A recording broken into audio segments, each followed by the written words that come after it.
this. Bill's gonna let me give legal counsel today. Oh, Oh, there he is. Right, exactly. My ears were. They were. As they should have been. That is We can awesome. finally get something done. Awesome. Okay. Thanks for this lovely graph. That is very nice. Okay. Well, welcome everyone. It's 2 p.m. We will call this meeting to order. This is the Commissioners Board briefing. We're tracking. Sometimes It it was is. a long morning meeting. It was. April 3rd, 2024. And we will jump right in to our first topic, which is TLT revenue. And Rachel and Sarah and I had recently had a great conversation about the possibility of increasing TLT revenue. And so this is the first public meeting, the first meeting of all of us together to talk about this. So I think I'd like to, shall I kick it to you? Sure. Do you want to? Okay, Yeah. please. So yeah, thanks for the intro. There's a lot of conversation that's been going on the last year, probably, about raising the TLT, lots of different conversations, and this is the first, let's get serious and talk about it, and have some strategy if we're going to do it. There's a lot of pieces to this, a lot of layers, and a lot of time that will be involved if we're going to do something. So I've shared the white paper. I'll just kind of go through that. The first page has where we currently are with taxes. I don't think we have to go through this today. It's mostly a data point. I figured this information would come up that you would want it. So this is where we are with current taxation in the county. As you know, our ordinance is for 10% across the county and unincorporated areas. It's a full 10% in the cities. It varies based on whether they have a transient lodging tax or not. And then there's some adoption dates here. It just shows you the history of that, what taxes are subject to the 70-30 split, because if it was before 2003, it is not, and cities can use their full TLT for whatever they would like. Thank you, Tommy and Nan, for giving me that data. And then also anticipated some questions about what are other areas around us doing, and so that data is provided there: Seaside, Lincoln County, Newport, Hood River, etc. And as you can see, it's across the board, as high as 12% in Seaside, just in Seaside alone, not including the state taxes that are on top of that. I don't know if you want to go through that before I move on, but those are really just data points that we could refer to as we're going along this discussion. And then after the table on the second page, I just included some of the what's guiding us. So there's statutes, ORS 320, 300 to 320, 350. There may be others, but those are the TLT specific ones. And that's where it describes the 30%, 70% split. We have County Ordinance 74, which imposes the tax, and that's where it also describes how we are going to use our 30%, and then the 70%, which is defined in statute. Ordinance 75 describes more about how we're going to implement the tax, collection duties. It establishes the tax review committee, et cetera. And then we have a facilities policy and order, which has been on my list for quite some time to rescind because it's just so antiquated. I developed it several years ago, and every time we've changed our strategy on how we want to use TLT strategically towards facilities, it changes, which is fine, but we have this policy that really is antiquated. So, but it is something that we have, that the board has adopted. And that policy and order also establishes the TAC, which there's reappointments that you see every so often. Right. So that's our county guiding infrastructure. And please, anyone at the table or anyone else in the room, if I'm incorrect here, please interrupt. I think before we move forward, I'd like to have Tommy review the nice chart he prepared and what that means. So then, Rachel, are we going to go back and talk about the last page of this where it says the Yeah, taxes that's approved going by the forward. voters? That last page. Yes, that's the going forward. Okay, Yep. so we'll go back after we hear from Tommy. Okay, Tom Stiver, Department of Community Development and Transit Lodging Tax Division, which consists of me. But we got this bar chart summary of the 10 years that the lodging tax has been in effect in the county. So you can see there's been a general upward trend through the years. The first 7 years, we had that nice, smooth upward climb, and then COVID hit. And that is the result of those last 3 bars. COVID hit and drove it sky high, and it has stayed there virtually, down just a little bit this past year, but so we thought maybe a good thing to look at to make some decisions going forward would be just to see where the line has gone up until now. It would be nice if that smooth line would have continued. It would have made figuring a baseline period a lot easier, but that didn't happen. So 3 years, the last 3 years, 3 years is a pretty good time period for a baseline.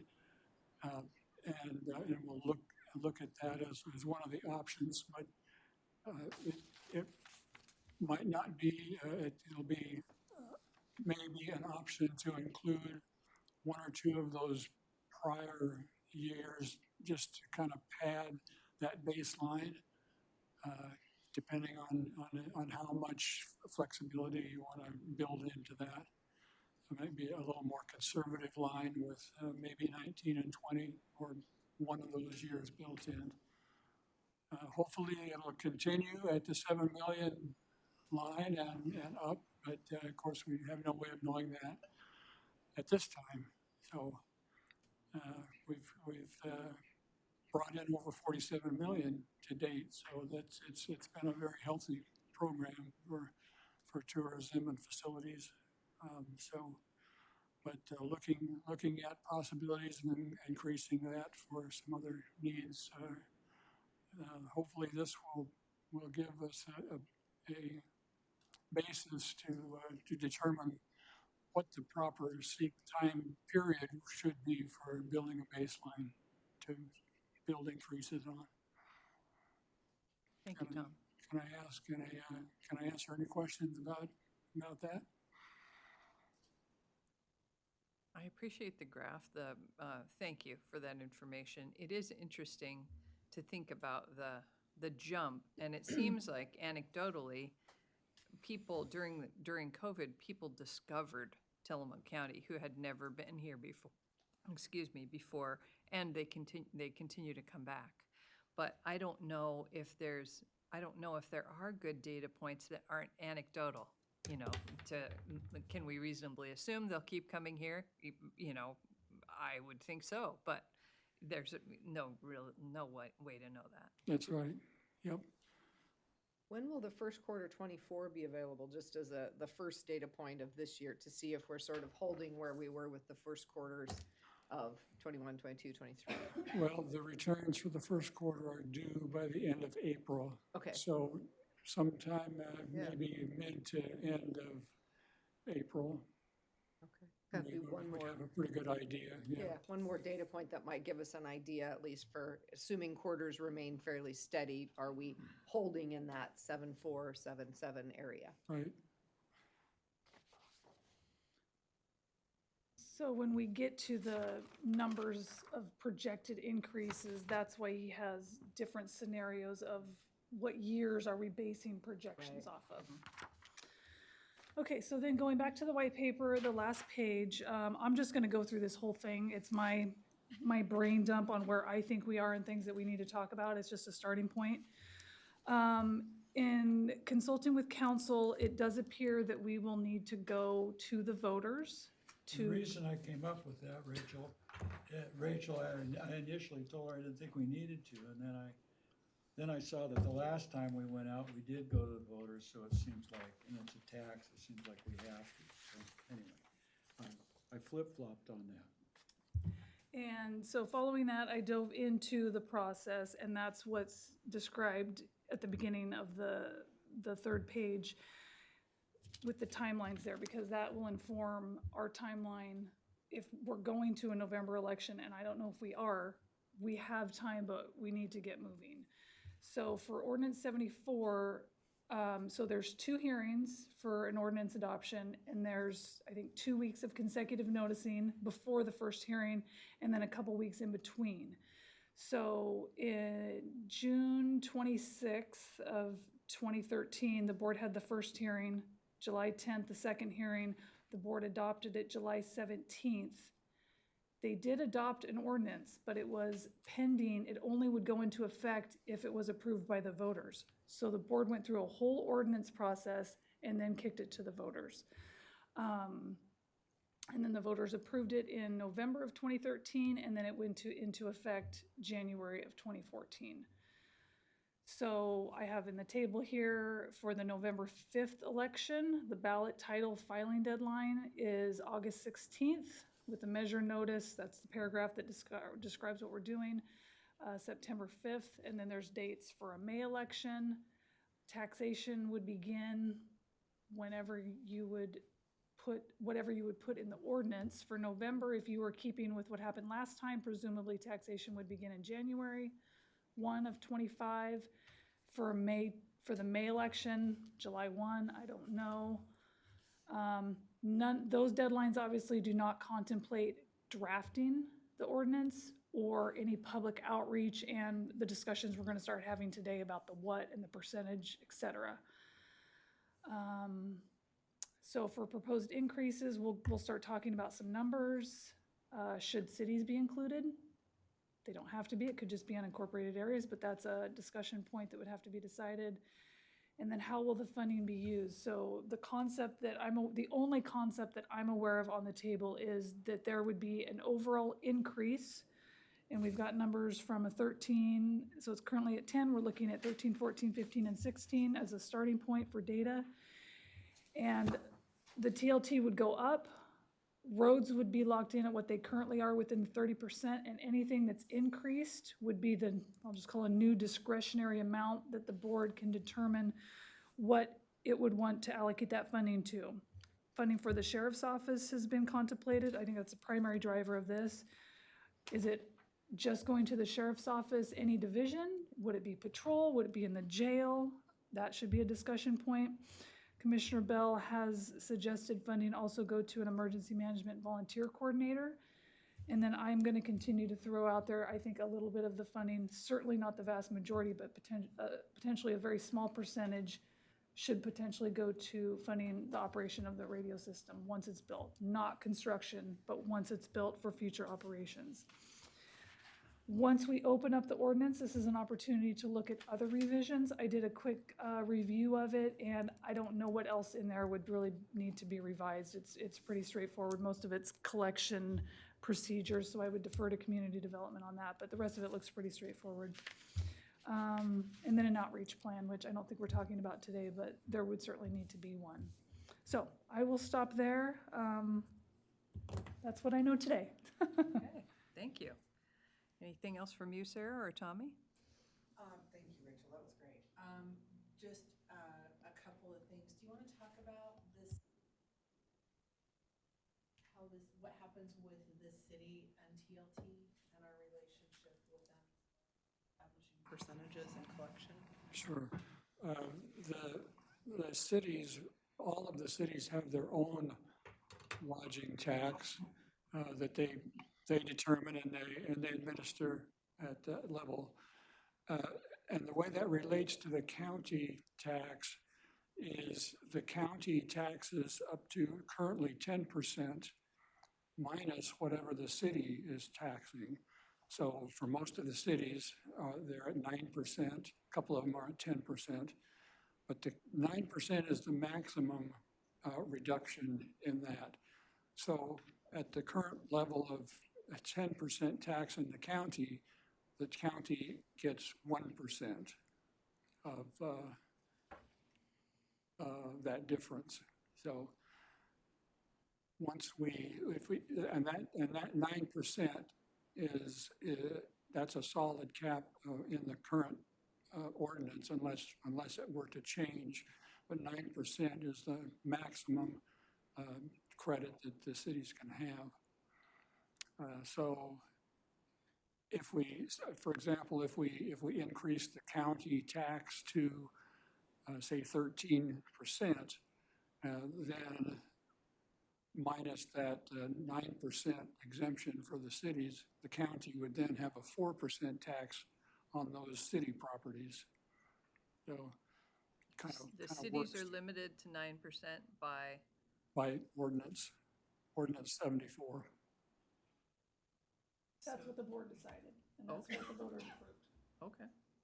There was a lot of discussion, Mary Faith, I remember when they were passing this about how we're gonna set this, and that, I don't remember exactly how it worked legally, but everybody was concerned, and I think it did happen. The cities all raised theirs so that it became that 1% difference. I'm sorry I'm not being more articulate, but I know there was a lot of discussion about that. So, and Which Tommy, presumably could happen again. If we raise ours, they raise theirs. Yeah, I think so. Yeah. Yeah. That was when they landed on 10, it was sort of, I think, partially had that thinking in mind, because I presume, Tommy, it's true that, the 1% from the cities is probably, in comparison, a pretty small chunk of what the revenues that you get. About 7% Yeah. So, of the total.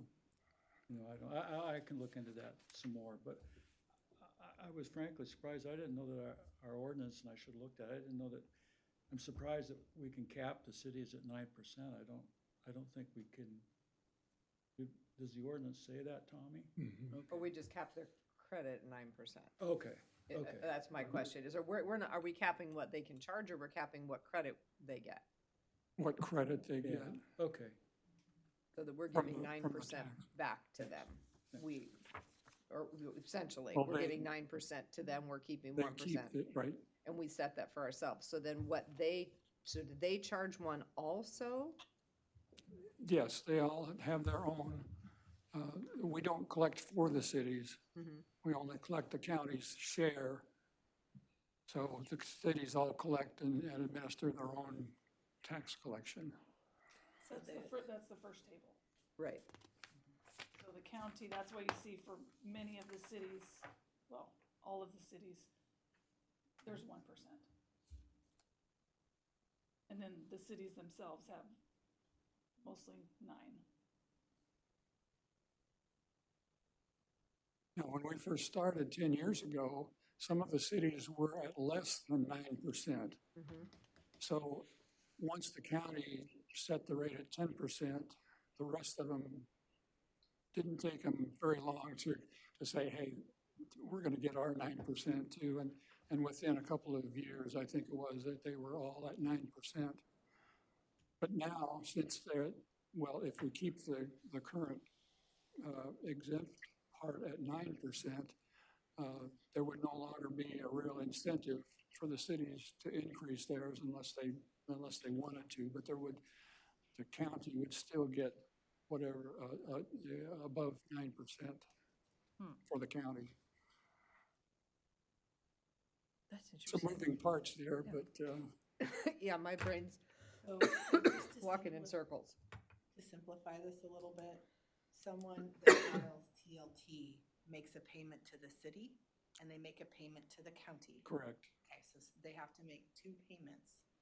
And what we're saying is that 1% margin of that 9% is ours from the cities in addition to what they pay the county for TLT. Is that correct?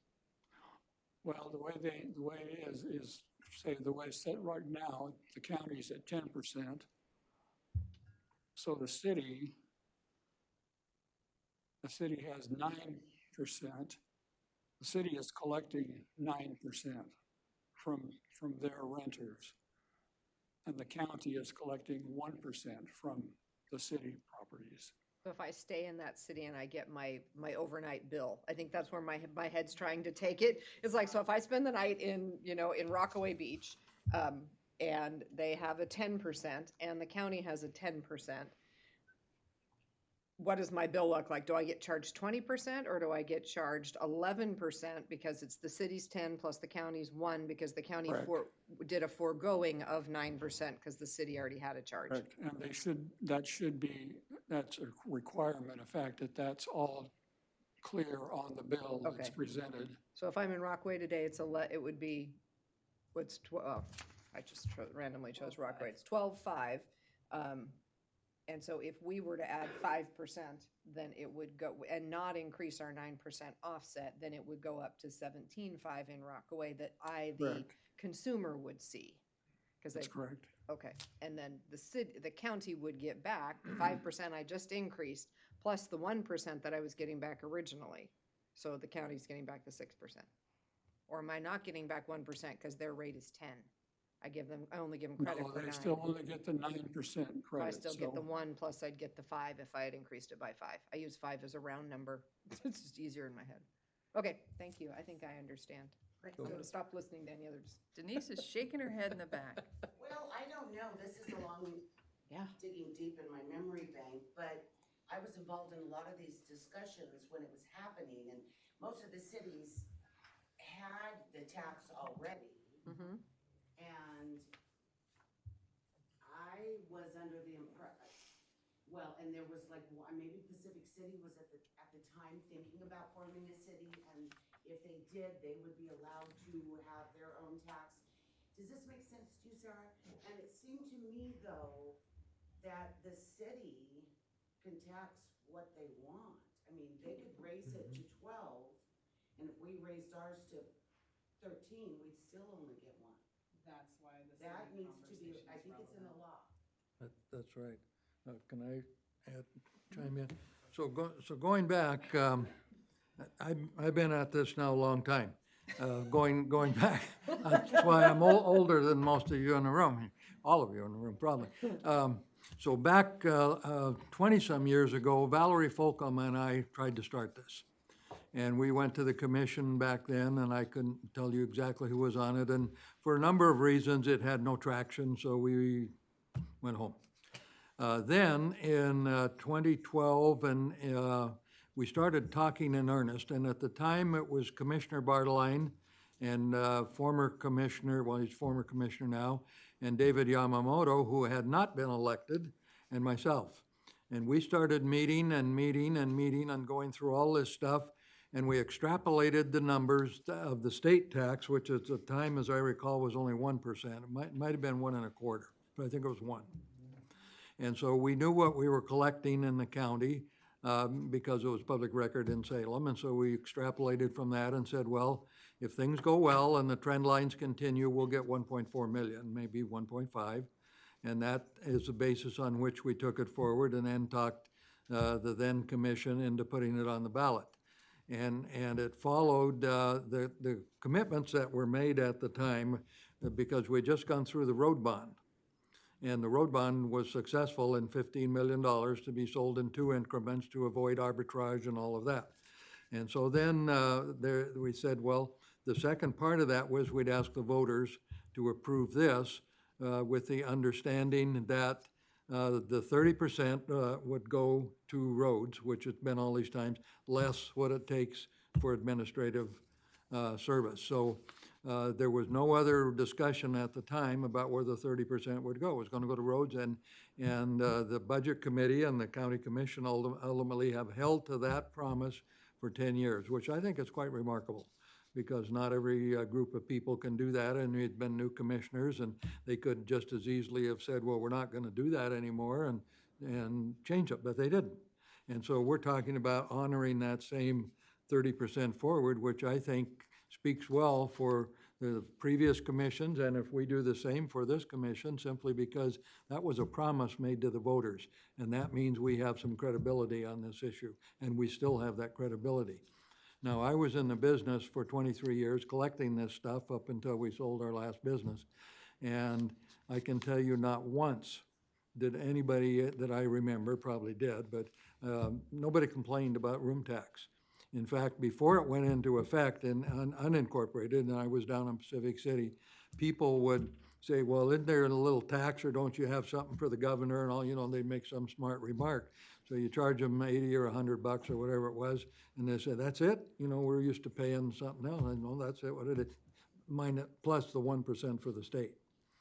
And then when it went in, there was really no pushback. So where I see this going is there'll be relatively little pushback, maybe for the same reasons. I don't know that, but I think so. But my first question would go over to legal counsel, and I don't want to go opinion shopping necessarily, but are we absolutely sure that this has to go to the voters? I mean, is that even a question that needs more analytic background? The reason that I came up with you had to go to the voters is we did it the first time. Well, and that's my question. But, and on the presumption, or my understanding generally of the law, that if you're gonna go out and impose a tax, that it has to be approved by the electorate. So- Well, and So if- to answer your question more succinctly, not 100%, no, but I can get that way. It seems to me that we ought to have that more than just off the top of your head. And no disparagement here. No, Rachel mentioned the same. I tried, Doug. I tried for a week to get him to give me a statute. Okay, well, I'm just thinking, you know, if we didn't, if the commission has the ability, the authority to raise it, then that changes the whole dynamics and the whole conversation. Sure. If not, and I would agree with you in principle, a tax goes to the voters approved it the first time, and I don't think that would be a terribly hard sell, although when we move along here, I want to talk about the timing because of the radio issue and some other things, we can get to that. But I would sure like to see that as a statutory requirement or a case law requirement or something, and surely we can't be the first to ask this question. No. So if that's possible, and my colleagues agree, I would like to get just a little deeper into what the authority of this commission is with respect to raising it, with or not. And if we go to the voters, because we have this road if we have to go to the voters, we have this road if we don't. And to me, that's the fundamental issue today, right now, as soon as we can solve that issue, because that will determine the path that we take and all the various sidebars.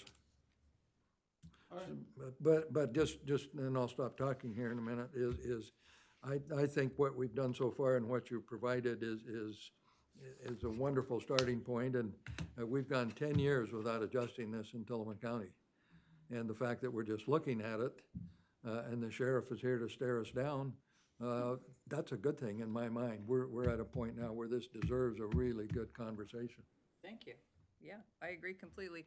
And I agree that I'd just like to know for sure, it might very well be we have to go to an election, but we've heard from other people that we don't, and so, You have? yeah, Yeah, so, like I but they said- could be wrong, No, so. I Yeah. said I flip-flop. Yeah.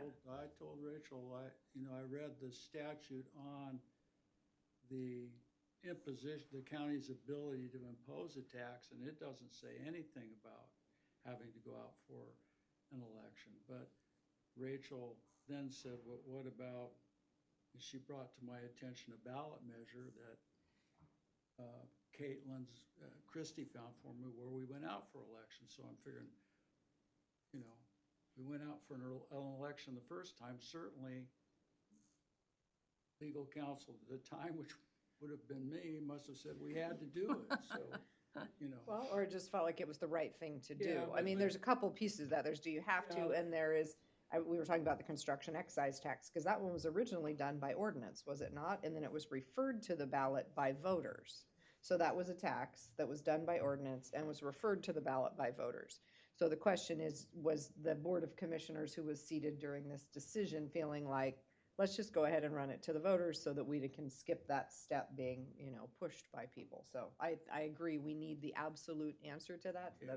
And Doug's best of legal right, and I apologize, but I'm sure some other jurisdiction has raised their Right. taxes, and Well, part of back then, when we were talking about the three of us, and the conversation we ultimately had with the commission was, we'll go before the voters for the road bond, and if that's successful, then we're going to go to phase 2, which is a TLT, and I think we followed the same path, because the voters approved one, so it was kind of like part A and then part B.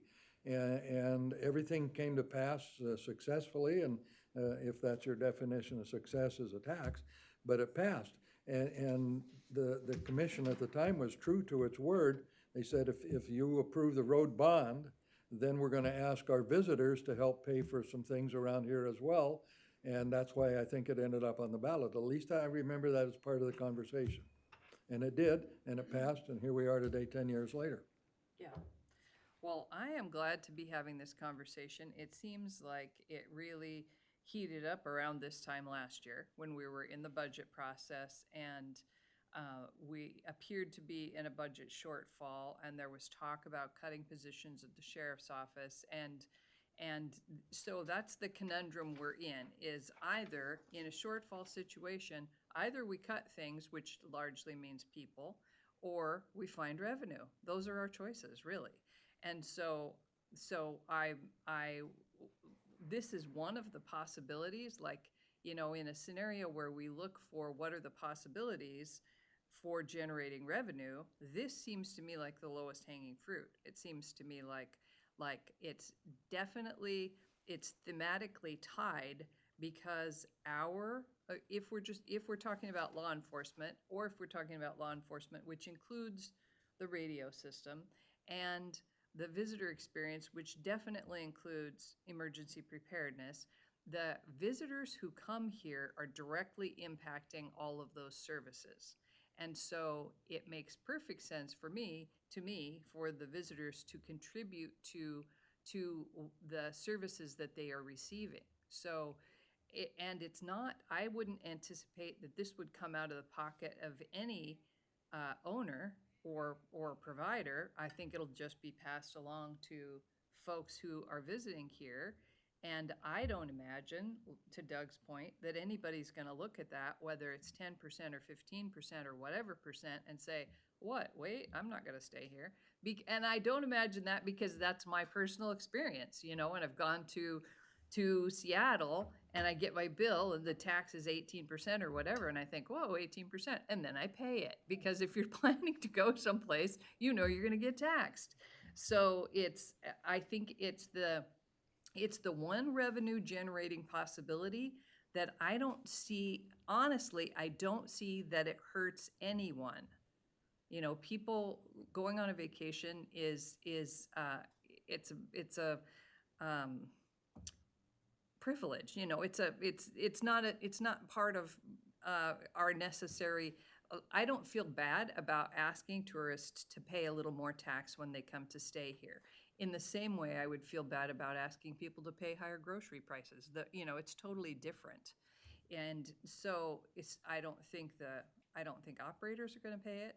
I think that local people would support it. I think local people realize that the visitors are causing burdens on the system. And if compared to, you know, because there are a handful of possibilities for generating revenue, compared to an operating levy for the sheriff's office that local people would pay, I think they would sign up and line up to support a TLT tax. And compared to food tax that local people would pay, that might very well negatively impact our local businesses, you know, that I would have heartburn about that, about doing anything that I thought was gonna hurt a local business or cause local staff to pay more. So to me, this is the low-hanging fruit, and I can't think of why we wouldn't pursue it. Well, if I may, thank you. Couple of things that come to mind is, so the projections are under the assumption the city does not take action to increase their percentages, which I know our ordinance holds them at 9%, but could they also take action to increase that, right? Because the pattern's been, you know, they all came up. So what my concern would be is if we don't find a way to either partner with the cities to ensure the county retains this difference for public safety and for all these things that benefit them as well, I would be concerned of how they may then be able to go, oh, great, the county just raised it to 15%. We're going up to 14. Could they take something to voters within their cities to do that. And also, I mean, I would be curious to know what those projections look like. If they could do something like that, we have a lot of transient lodging within our unincorporated community, and we get to keep the full percent for those areas, correct? Like Pacific City, you know, we look at short-term rentals, which is over 2/3 of our TLT for the county. That's good that, you know, we have that healthy program to help support the TLT. But I don't know if anyone else is concerned. What could the city do? Well, if we exempt them only 9%, then unless we change what they are allowed, what they are exempted, it doesn't matter, right? We still get the amount above. I guess I'm curious that we can do that to them. I mean, interesting that we can, I guess, since we talk about home rule and the fact that we have to stand alongside cities. So, yeah, can they say, actually, nope, we're not gonna we're not gonna do that. We're not gonna pay the other. Yeah, so it's a funny interplay.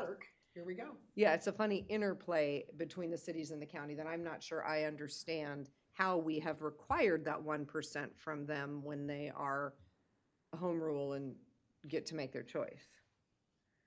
When we did this the first time, 10 years ago, I recall that we backed into this because all the cities, I think that maybe there was one that didn't even have one, but say the 6 that did, we said, okay, if the county's here, you guys do whatever you want, because they were all in the 7-8% or in that range.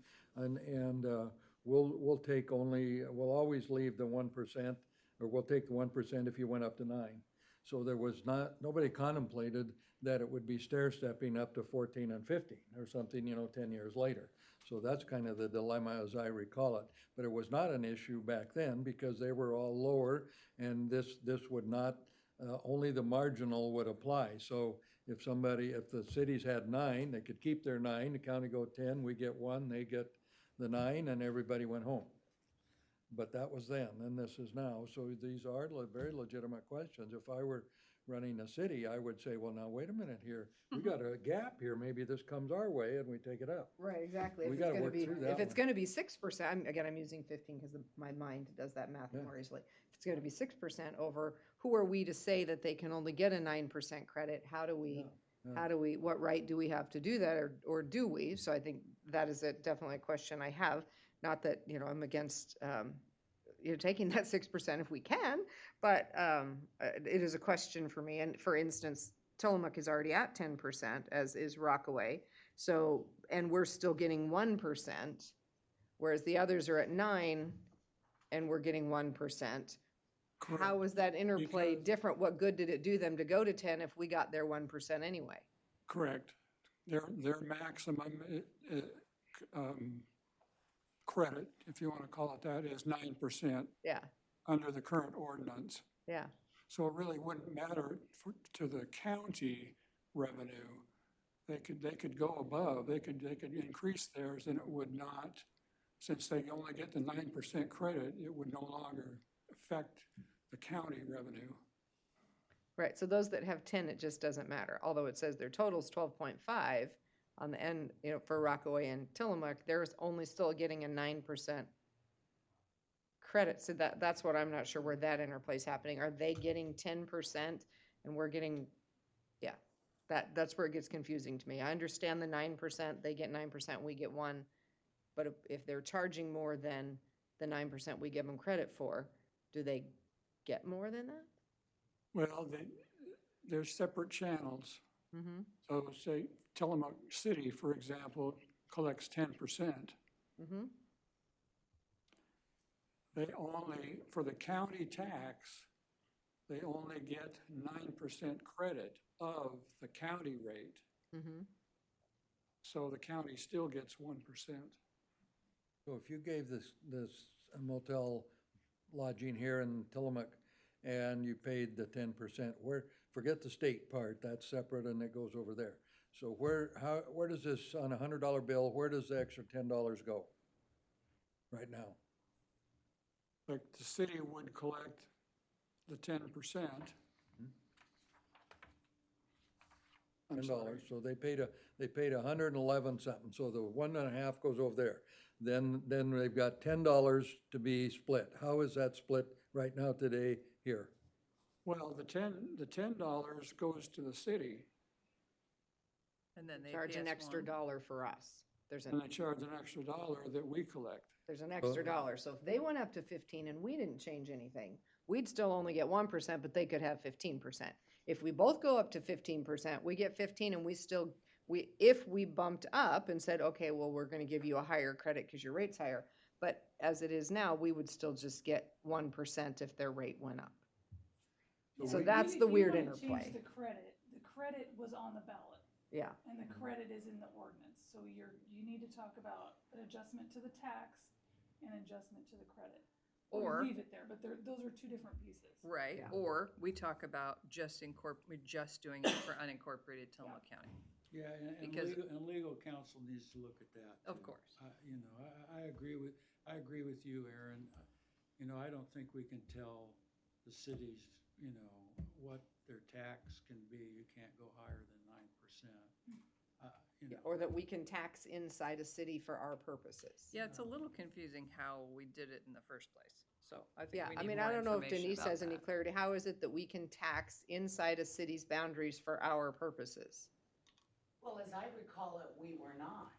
The cities already had their tax, Mm-hmm. which. That's right. And a lot of them had it before the 30/70 limitation, so they Yeah. could use it all for the Right. general fund. Cause that law changed. I just remember there was that, well, the cities are charging in 9 and 8 and 6 and the county was gonna do 10, so we get that overage. I don't know, I'm gonna look into that because and I'll also look into going back to whether it has to be on the ballot or not. You know, remember back a few years ago with Bill Sizemore and the whole, I mean, my brain goes to any new tax has to be voted on. And I think it's in statute somewhere, but I don't know, so I'll look into that too. I think Bill Sizemore was real property tax, not transit lodging tax. Can we, Well, right, and I don't know if that distinction was made, but we can find it and. well, I remember talking about that too, and this was separate and apart from real property tax. This is another animal. So I'm interested in what other jurisdictions are doing, Lincoln County, Clatsop, and I know you got the rates on here, but do they have that same problem? In other words, unincorporated Clatsop County and the city of Seaside, how did they manage this? We know we don't need to reinvent the wheel. Right. Right. Sheriff? A lot of my questions were just the legal stuff. I mean, Doug, you actually touched on whether or not the commission can do it, you know, and I think that's a very, very important question very to basic. answer, whether it has to go to voters or the commissioner. Commission can do it because that changes the direction, whichever way you're gonna go.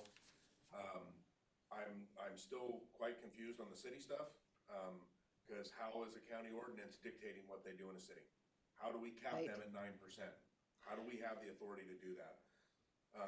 I wonder about, you know, like the 1.5% that Oregon State implements.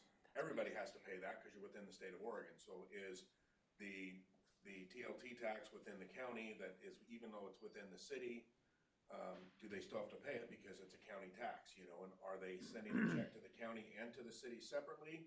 Or are they just sending money to the city and then the city sends us money? And how do we have the authority to dictate that? Was it a collaboration when it first happened? I'm very confused. And to Denise, to your point, I wonder, a new tax, is it different than increasing a tax? Is there a legal difference That's a good between question them? I also. don't know, That's you a know? good question. I don't know that either. So, yeah. I do know in Lincoln County, when they went out they increased their TLT in November of 2022, I Thank believe, you. and it had to go out for a vote at that time, so that might be somewhere to look as well. Well, I can make it more complicated. 320-192, city or county ordinance or resolution to impose a tax. An ordinance or resolution imposing the tax. So it talks about, what's a construction tax? Oh, sorry, that's a construction tax. So Yeah, I know we never have mind. other things on our list. Can I suggest that I think the questions have been surfaced really well? And we know we need to get the answer to that to determine which pathway we might go down. and that we talk about the next piece of this, if there's more of this to talk about, like if we want to look at the percentages or go from there. I think the last thing I would like to say on doing this, I think there's two pieces, not to say that they should stop us, but they should be included in our thought process. One is the cities and the conversation with the cities, which we've already talked about, and the other is the conversation with our providers. What we do know is that if we get enough lodging providers who get Orla all, ramped up, it's going to be much more complicated than if we can be in conversation with our providers and our transient lodging providers and see if we can at least hear them out, give them a space to be heard, a space to share their concerns, so that maybe we don't get into a fight with Orla over this, because this can be, even if it is an ordinance that can be approved by the commissioners, it can still be referred to the ballot by a small group of signature gatherers, and I would suggest, given our most recent work with the STR stuff, that Oregon Coast hosts or others probably would take the opportunity to refer that to the ballot, which might be another reason to refer it to the ballot to begin with. So just, I think, thinking about the environment in which we're doing this and trying to figure out what's the smoothest path forward that creates the least work for everybody and hard feelings and general dissatisfaction in the community is worth some time and thought. Oh, for sure, I agree. And when Sarah and I met with Jason Brandt and Nan, was it? And Nan. Thank you.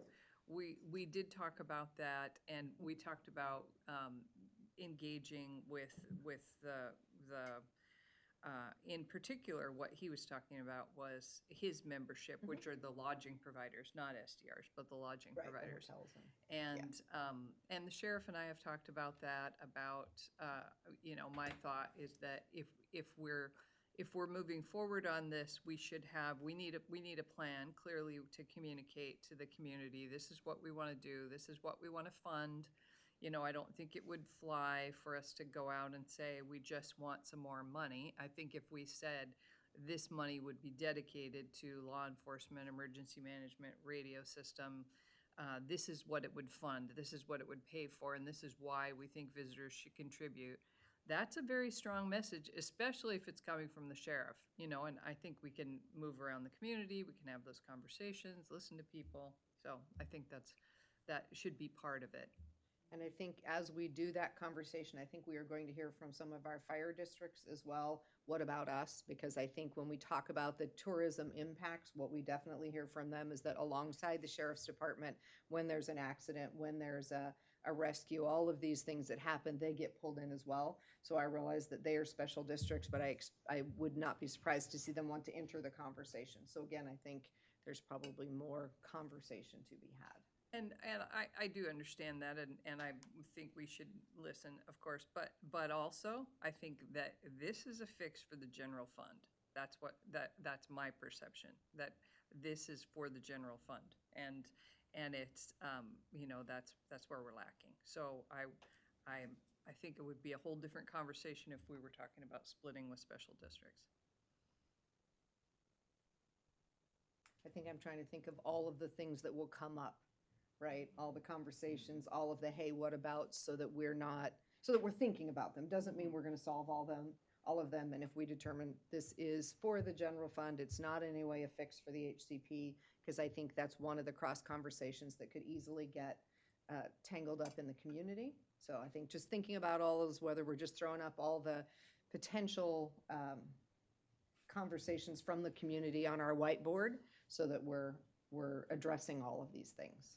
Sure. I would agree with that too. One, I think, in my personal opinion, the reason Tillamook County has had considerable success over the last, say, 10 years, we've passed a road bond, we passed the TLT, the college has a new nursing program, North County Rec District, and the list goes on, the schools, is they had a very clear definition of what they were going to do, how they were going to do it, about how much it cost, where the money comes from.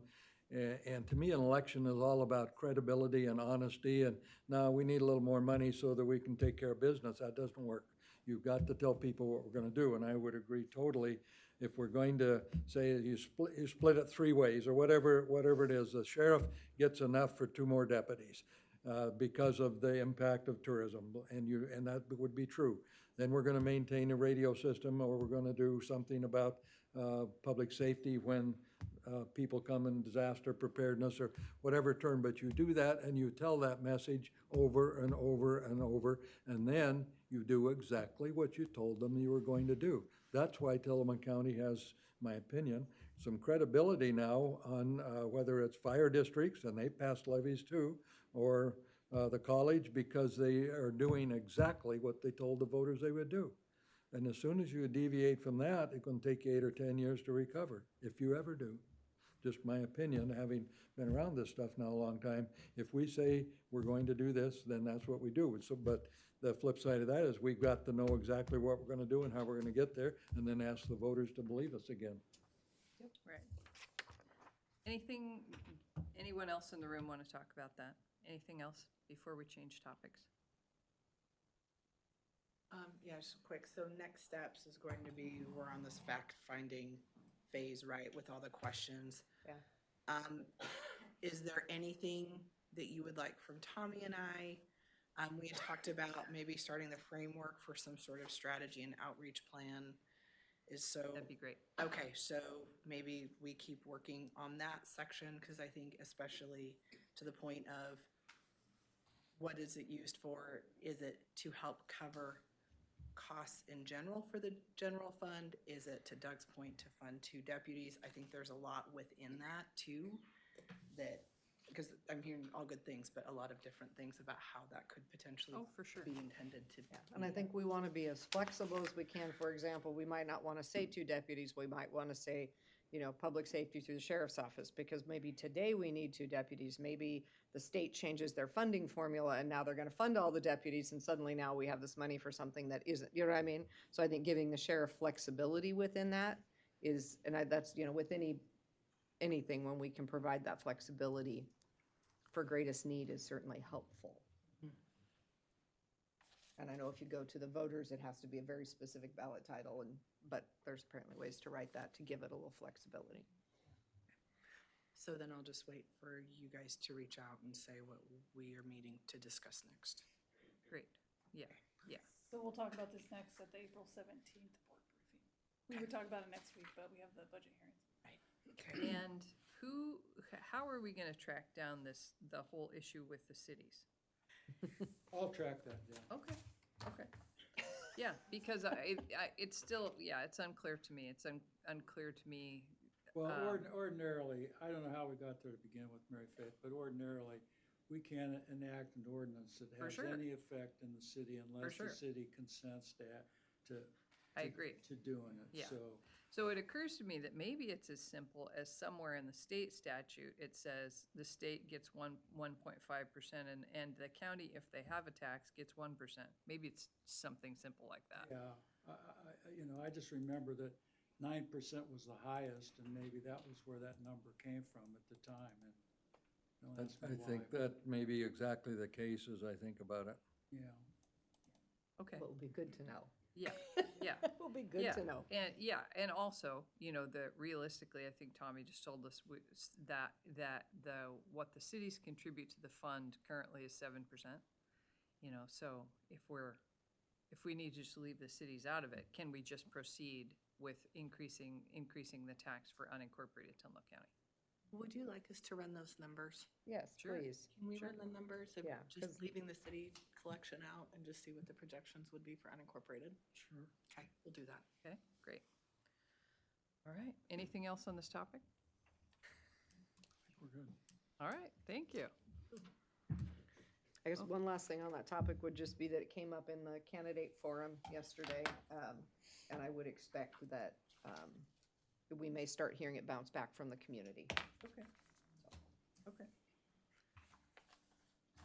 All right. So the next topic on our list is the TRUP job description project. Jody? Bye, Sheriff. Thank you.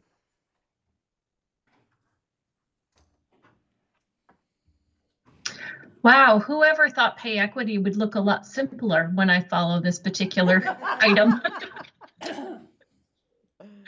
Well, today with us we have Troop. Jean is going to talk about the next phase of our compensation work. We had completed a market study in-house. We had used the current job descriptions that we had available, knowing that some of them needed to be updated. And so Jean would like to help me clarify what this particular project is, clarifying of our job descriptions, updating the work to accurately reflect what employees do, and then preparing for future phases of the study. So if there are no further questions of the board, I'll kick it off to Jean. Thank you, Jody. And I'm here with my colleague, Briante, so I'll let you do a quick introduction of yourself, Briante. Hello, everyone. I'm Briante Rogers, the compensation analyst here at Troop, and I'll be assisting with the project if you guys move forward. Thank you, Briante. I'm Jean Roque. I'm president and founder of Troop. I am going to share. Doesn't look like I have the authority to share We can fix slides. that. Okay. There we go. All right. Thank you. You were quick on your feet on that. All righty. So basically, just to give a high-level overview of this project, basically, project launch, to us is really important. We want to make sure that we really understand your organization. We just have a good context of how, what's working well, what's not working well, how your job structures are currently being used, the other objectives, pain points that you have, things like that. So we come together in a project kickoff meeting, gain that information, set up a project plan, get the documentation that might help with that project, and just understand who the project team will be and establish that cadence. From there, we are looking at your compensation structure, and with that, I would say your job descriptions, classification descriptions. So in order to make sure that we are updating your, I'll just call them position descriptions for simplicity's sake. In order to update your position descriptions, first thing we would need to do is gather data. So we make sure that we understand the work that's being performed today. So as part of that, we would do a job analysis questionnaire. I can show you a bit of what that looks like if you like, but that's a web-based form. And so it's something that goes out directly to employees. It can be, if we have questions, we might go back to the employees and ask them some clarifying questions, or if there's 5 employees in the same position and they're answering really inconsistently, we might ask for some clarification from the manager. If we have a job that doesn't get any responses from employees, then we'll lean into the supervisor for those positions and ask them to provide us the information about the jobs that are being performed. We'll also take a look at the classification structure to see, for example, do we have, for example, in some organizations, you might have admin assistant 1, 2, 3. Well, what jobs are pointing to those positions? Do they have different working titles? Do we have the levels and tiers that we need in jobs? Do we need to maybe combine a couple into the same classification because they're very similar? We'll get things like that. Even if there's some titling that's, over time doesn't seem to line up as well, that could be a time to revisit that. And then we will do a factoring of the jobs so that basically that factoring is informed by the Oregon Equal Pay Act. So we will do that to identify those positions that are performing substantially similar work and put them in groupings in a sense. It kind of happens in the background, but what we're doing is setting the county up so that they can maintain equitable pay practices. So if we know which positions are performing substantially similar work, then we know that we need to keep an eye on the employees that are in those groupings or positions to make sure that any pay differences are attributable to pay factors that are allowed by the law.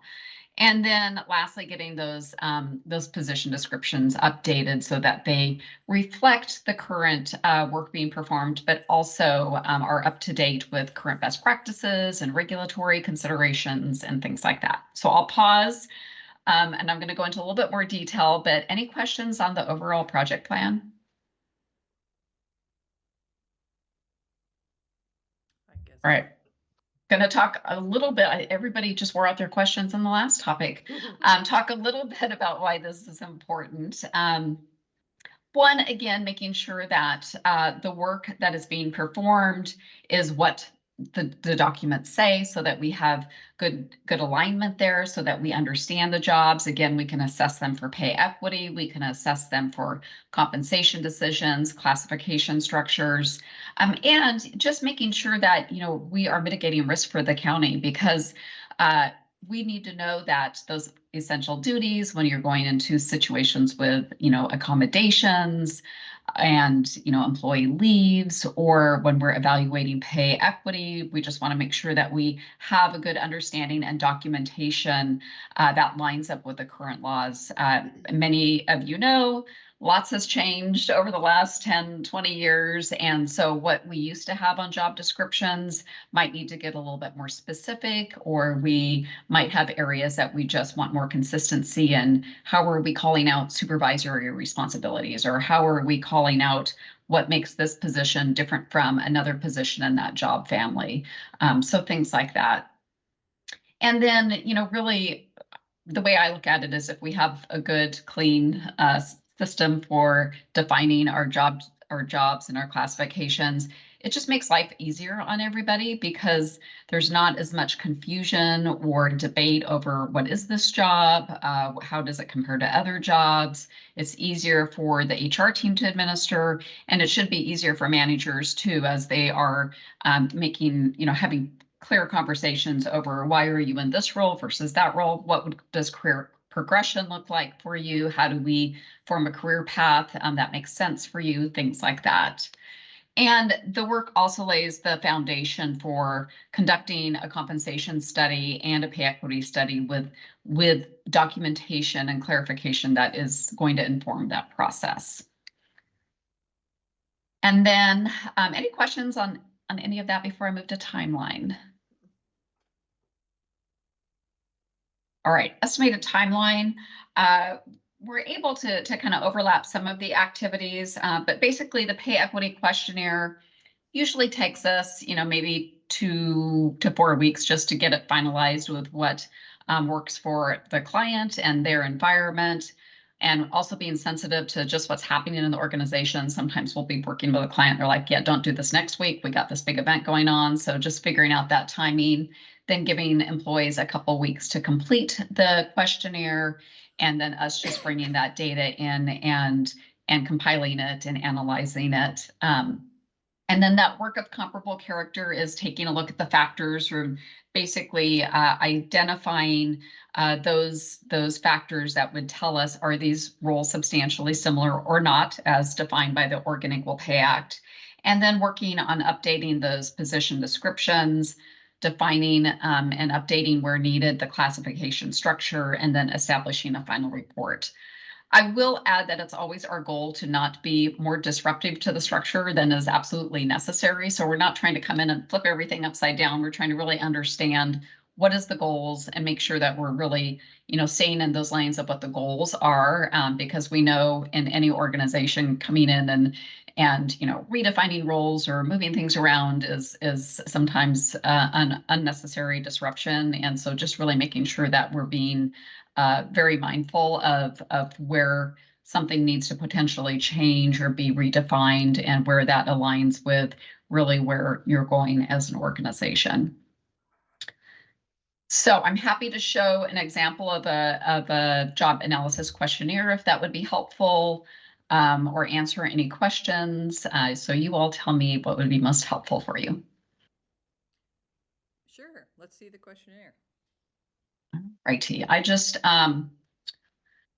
brought in one that's, we're currently working on a project with Portland Community College. So this is a template. Basically, it's kind of like a mail merge. So we've merged data into it. So if you see, for example, here where it says your job is, so in our mail merge, it would populate what the client has told us is this employee's job. So we ask them, we tell them, you know, give them some instructions. We ask for their basic information, and then it really just goes through. We try to make it as pick listy as possible. I know that's a very technical term.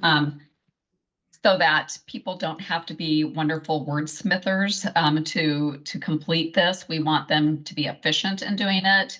And also, we don't want them to feel like they have to, really articulate something specifically in order to, advocate for their job or something like that. So at a high level, we look for things like when you're looking at, and again, this would be informed by your position descriptions, but common areas are knowledge, responsibility, effort, skills, and working conditions. We ask them, does that seem to line up with what you're doing? Is it accurate? Does it reflect what you're doing, or is it not accurate? And that allows us to quickly target updating of those position descriptions that are out of alignment with based on what the employee is telling us. We ask them them to describe their job, their most important job duties. Sorry, a lot of these are required, so I'm just going to fill those out real quick. And so they just move through this, getting more information about the role. What do they think is the most important knowledge or skills? What do they think is the education level that's required for this position? The years of experience? Do you need any specific training? And they can just tell us what they think about that. So this is not about what they have, but what they feel is required for the job. And so it really is just stepping through, again, very much a list of choices, supervision exercised, what's their decision-making authority, what is their role's impact on the organization. And it moves through all of these. And then at the end, if we are doing this as part of a pay equity study, we will also ask them a bit of personal questions that if we want to gather some information, such as, hey, tell us if you speak Spanish, because we know that's an add-on pay or something like that. So if there's some other factors that we want to gather from the employee, we will use the same study or the same questionnaire to do that. Does that make sense? Yes. Thank you. So yeah, you don't probably need to step through the whole thing, but I'm happy to provide a copy of that too. Okay. The other thing I will just say is for our clients, and I can zoom in a little bit, we always set up a project management plan. So this is one for a water district that we closed out a while back, but just, basically with all the sections of what we're doing in the study. And we just find this really helpful because it's live. It's something our clients can access at any time through the project. And so we can use that as a method for checking in to see where we at. We can leave notes in there to each other. It's just a helpful tool for project management and for, providing that real-time access to the project team at the client. Do you get any pushback typically from staff, or are they all just doing as they were asked to do? From staff with regards to completing the questionnaire? The people who are actually filling out, are they, Yeah. do they generally just go forward and do it, or are they saying, well, I don't want to do this, or I don't like it, or I don't like the way it's worded, or, I'm assuming you're not asking questions that are illegal. No, we are not. And we're really asking just questions about the job they're performing. And again, if it's questions about them, it's more like, if, for example, what if we wanted to gather, do you have any, certifications that are relevant to your job? Because maybe we don't have that in a database somewhere. So it'd be things like that. Sure, there's always employees who don't want to do a questionnaire.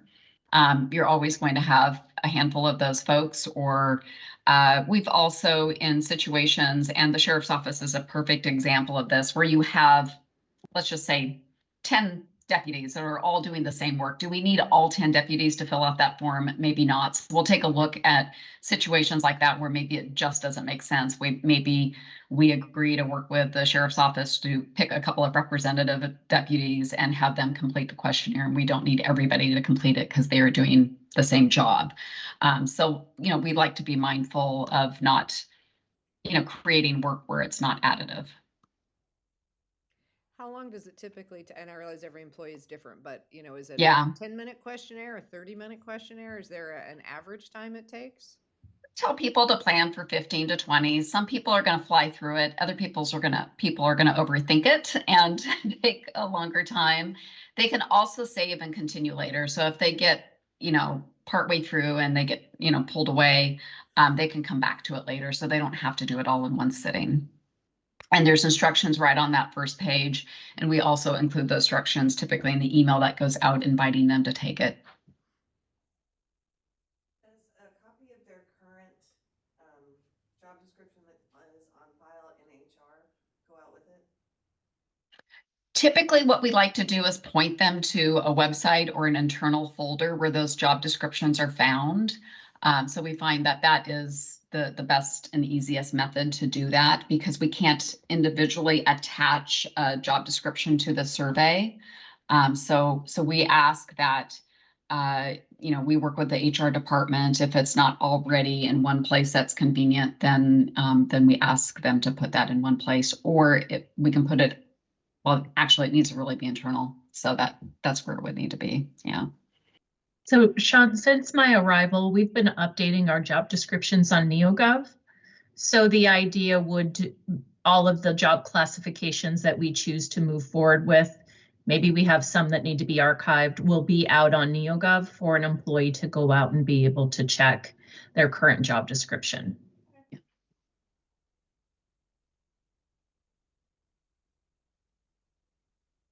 Other questions? Jean, I do have one question. Yeah. If we have employees that are not actively at a computer, could we do a paper form and upload it and attach it, or key it on behalf of the employee and attach the documentation? I don't think that will be a large group of employees, but there might be a small group that don't have regular access to a computer. Yeah, we could do a paper version, or we could also, interview them, or your team could interview them. So whatever the county's most comfortable with. Mm-hmm. Okay, thank you.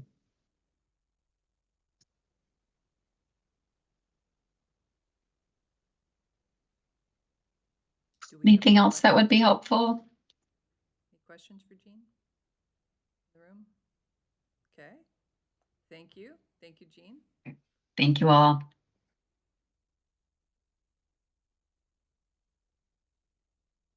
So for the board, we brought this project forward just to have an open dialogue of whether we'd like to consider moving forward with this.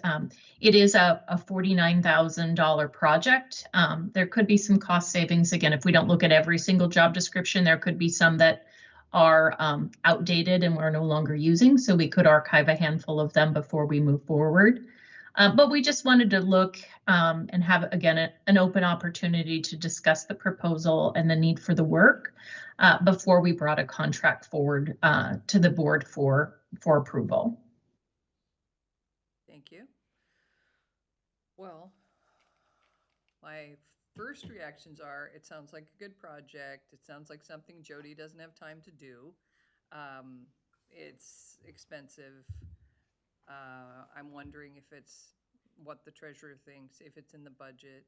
And also I'm wondering, I know we're required to do pay equity, but are we required to do this particular project? Are we required to do this work? What if we don't do this, what's the alternative? Do you want me to answer that, Jody?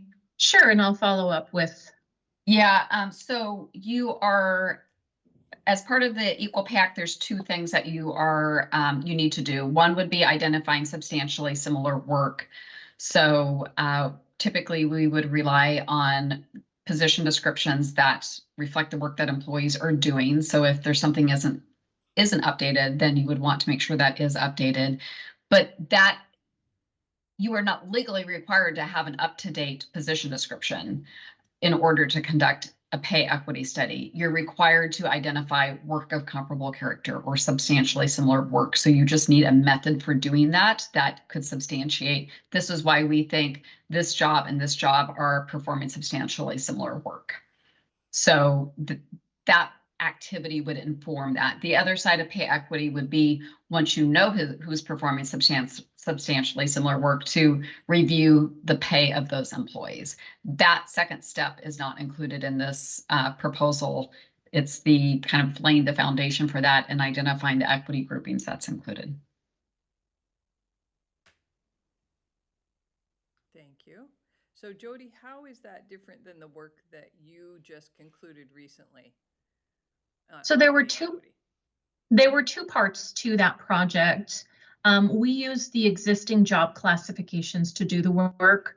Some of those job classifications date back to 2012 to 2016. There are some more routine jobs that probably haven't changed over time, but just technology, post-COVID, the work that we do has changed significantly, at least in general discussions. We do try to update the job descriptions before we post them. That was my mention to Sean about, the first thing we do when we do a recruitment is say, is this correct? Recruit. But some of those longstanding positions that we haven't filled in a long time, just over time become outdated. Technology becomes outdated. And so the idea is to make sure everyone has an opportunity to make comment, provide feedback for their job descriptions before we do our next compensation cycle for market study.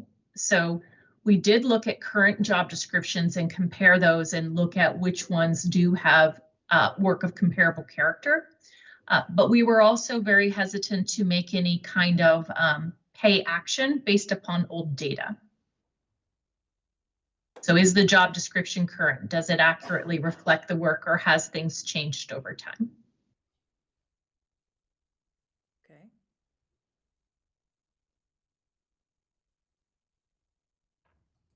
Sean? I think it would be a shame to stop what we're doing and not move forward with it.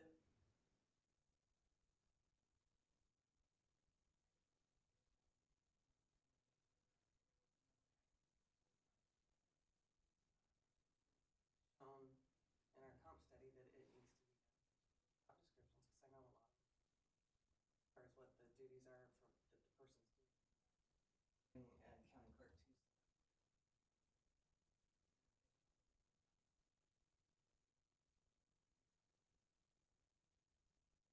Kind of money. Let's see if we get a good timber revenue this quarter, right? Well, and I think part of what we've been talking about is efficiency and effectiveness projects that are one-time funding projects. And this is something that hasn't been done for a very long time. So the opportunity to go through and make sure our job descriptions are correct, our pay families make sense. It also answers hopefully many of the questions we've heard from staff, which said, I don't think you compared me to the right person in another organization. We compared you to the person who had the job description that you had, or that we think you had. So I think it's a cleanup process for the county to go through and make sure that we have a very tight set of job descriptions and pay families so that we know when we go back out for the next market study that we are looking at the right comparable positions for everybody who's working here. Because I think that was certainly something I felt like I was hearing back from the compensation study was, you didn't match me right. I do different things, but we matched them to a job description that's on file for them. This cleans it up and makes sure that we are all very clear, which sets us up for the future going forward with just keeping it up with adequate HR support. So Jean, I think I heard you say that this is phase one. So tell us more about phase two. Like, I'm having sticker shock. So if this is phase one, well, let's talk about phase two. Yeah. Phase 2 would be a new market study. And it would be the second half of the pay equity study. And then, part of that is reviewing pay practices and your compensation structure. So is your compensation structure up with market? Is how you're using that structure where it needs to be? Do we need to change where jobs are slotted into the structure? So it'd be that basically round out that side of things. So the first part would be defining the jobs, looking at those jobs and where they're leveling from a classification structure perspective and where they are similar. And then we use that information to inform a compensation study to look and see if there is any pay actions that are needed from an equity perspective, make recommendations for basically placing your salary structure as to where you want to be in comparison to market, and then recommendations for how that gets implemented and ongoing pay practice that is associated with that. How do we place new hires? How do we move people through the pay grade? Things like that. And really, the way that we split the work, we originally proposed this in one big project, but we split it out into a couple different buckets. And so the second project is basically landing right about the same price as what the first project is. And it could be, again, depending on what we find from some of the classification study and the equity groupings, it could be that some of the work we've already done still stands and we don't need to redo that. It would just be, is there some new equity groupings or employees that we need to look at? So we won't really know until we get that first part down if there's less of an effort in some of the equity side of things. And I did look at splitting that because if budget restrictions would limit what we could do, we do have the staff in the education level to be able to go out and do a new market study on our own. We do know our jobs very well and we know our comparators. We made good documentation of everyone we looked at. So if we had to reduce the scope of work on that second phase of the study, we have the ability to do it. So we did split the two projects separate. Thank you.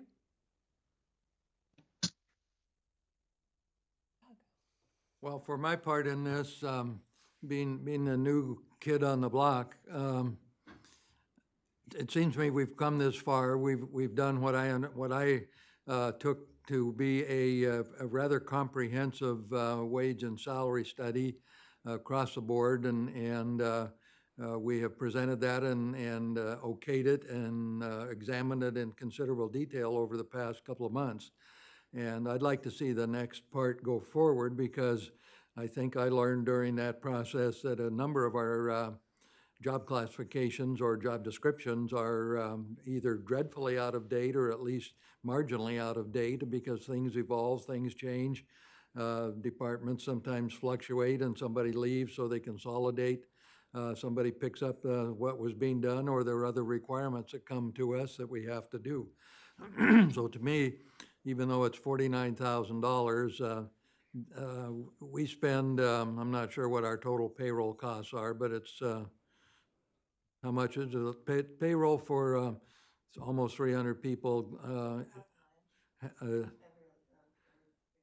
Okay, it's $500,000 every 2 weeks.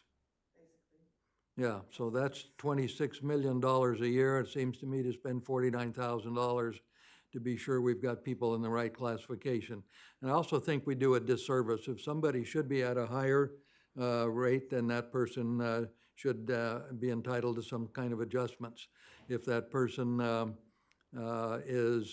goes the other way, then we need to know that as well because adjustments can be made or that person then becomes maybe in another classification that does not enjoy certain adjustments. And so, but you can't do any of that with an absence of information. So, you know, if this study, even if this study were twice as much, and I'm not suggesting you raise your price, I'm just saying that to me, this is part of a much bigger picture. You know, we have, employees do what happens here. Nothing would happen in this organization if you didn't have 275 employees.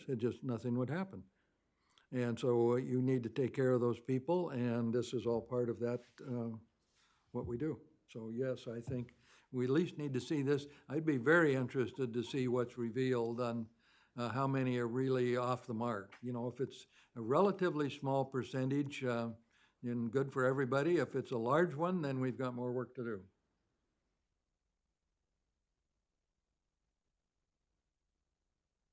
Is it in the HR budget?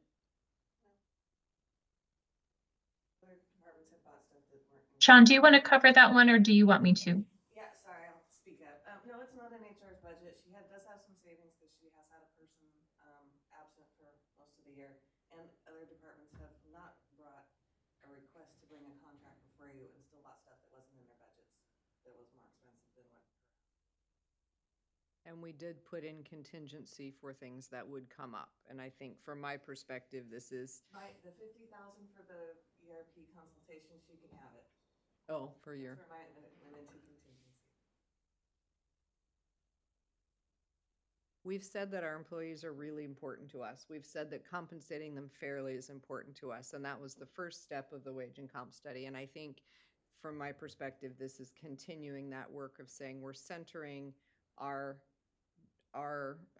county services around our employees and making sure that they are getting the compensation they deserve, and that there's a piece here that continues down that path. So I would very much like to see us move this forward, and I think Doug brings up a very good point that in the scheme of things, it's not a very large investment to potentially, to make sure that we are compensating our employees where they should be compensated. Has this been done or something essentially similar in the past? And if so, how long ago was something equivalent to this completed? Does anyone know?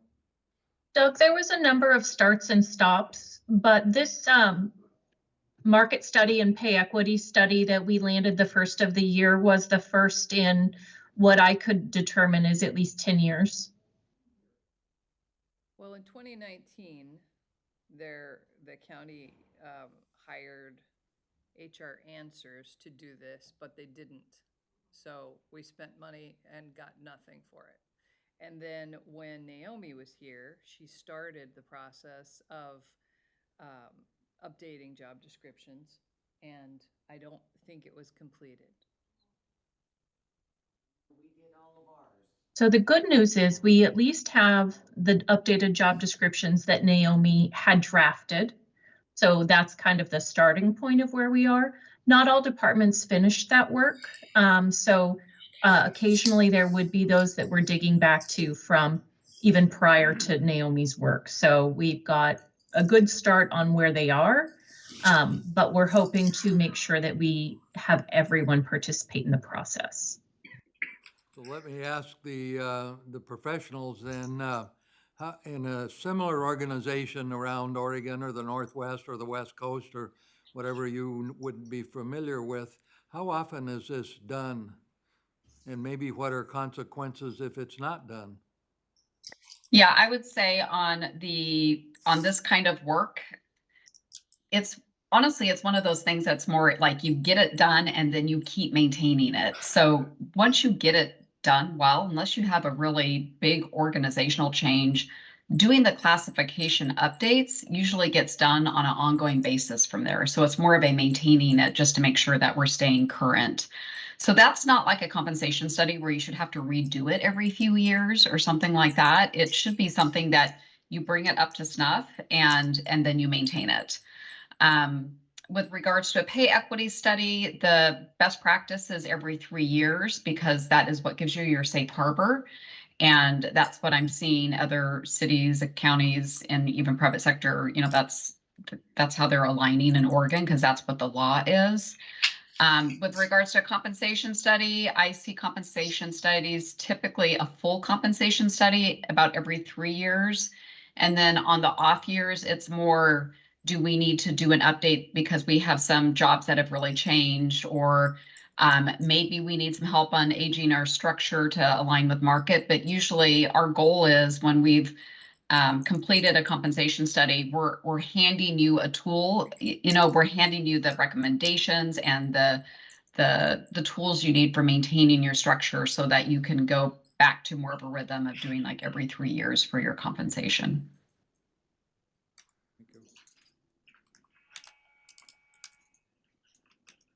Rachel, any thoughts?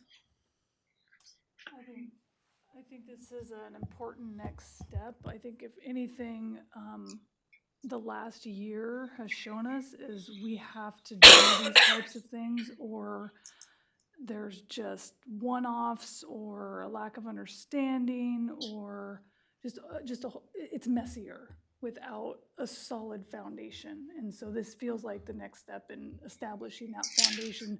So when we do get to the market study, whether Troop does it or HR does it, we can roll right into it and it's clear what we need to do. So I'm supportive of this. Thank you. Anybody else? I do have one more. The two unions that are engaged with the county, what is their role in this? Do you go into the unions as well or across the board, or are they done separately? So generally what would happen is if there is a job description that has changed significantly, there is a process in which the union reviews them if they're changing ranges, or if there's a substantial change in work. So if we have, let's just say 15 new job descriptions that we had to update that was substantially different, we'd work through the union on an MOU to review and to approve those. If they're non-reps, we don't require that process, but there is one extra step in working with the unions to review a new job description or an edited job description if the work is substantially different. That's no different than if we wrote a new job description today. It would just be a bulk process that we would share with them. I see Chris Leahy has his hand up. Chris is the Director of Public Works. It might have been answered. I had to step out for about 2 minutes. It might have been answered, but if this is a contract is signed, what's an approximate schedule or dates on this? Because I'm going to absolutely get asked this 6,000 times, and it'd be nice to have some type of an answer. I think Jean showed a timeline. I don't know if you can pull that back up, Jean. Yeah, I But Chris- apologize. I stepped out for about 2 minutes, and I'm sure that's when that slide was up. You know, the other part to this particular phase that might be helpful is, you know, this part of the process does not necessarily mean someone's going to get a salary increase.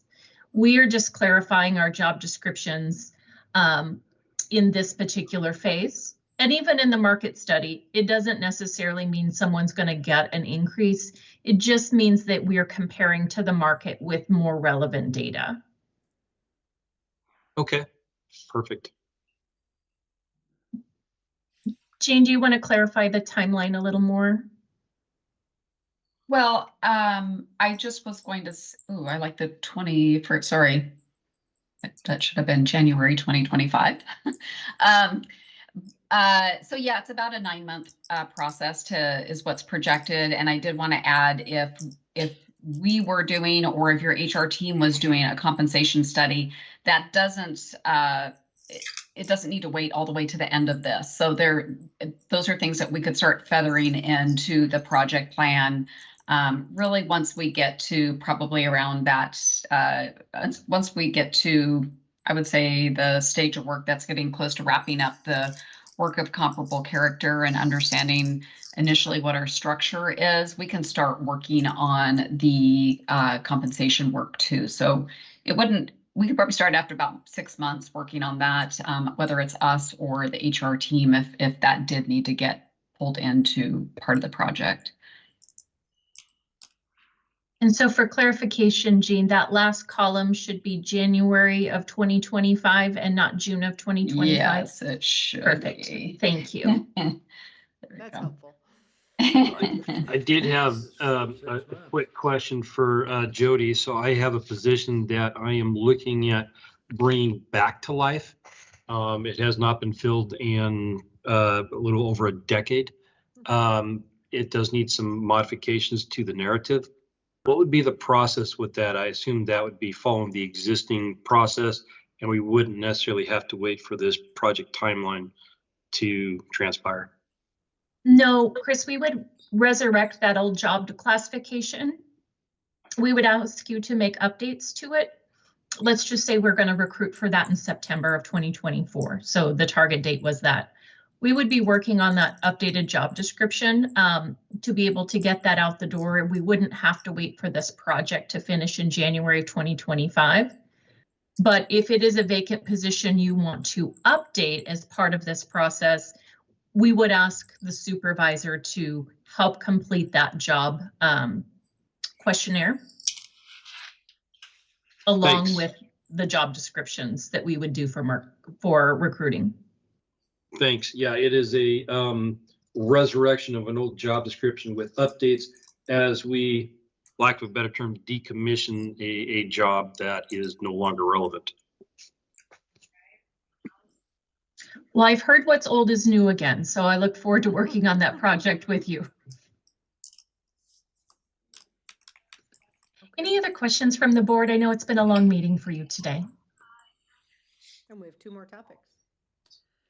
Yeah, I think, I'm aware that we certainly need to update our job descriptions and also today we approved a regular full-time HR generalist who, it might be overwhelming to assign them this project as soon as they get started. But I'm pleased that you split this out in 2. I'll be interested to see if our HR department can handle the phase 2 part of it. Yeah, I think there's an opportunity there, hopefully as the new person is onboarded and gets up to speed. But I'm excited to move this forward with Troop. I think it keeps us going, and I think Troop has the right skills to do it. So I would love to see this come before us as a contract ready to sign, so. So for this kind of contract, do we get bids? No. Okay. It would be a personal services contract, and it's under the, it's under the threshold that we can do a direct appoint. Okay. Okay. Anything else? All right. Thank you, Jean.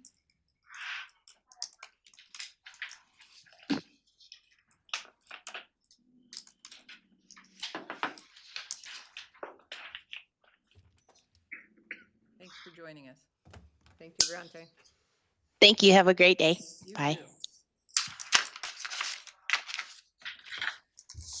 Okay. Anything else on that, Jody?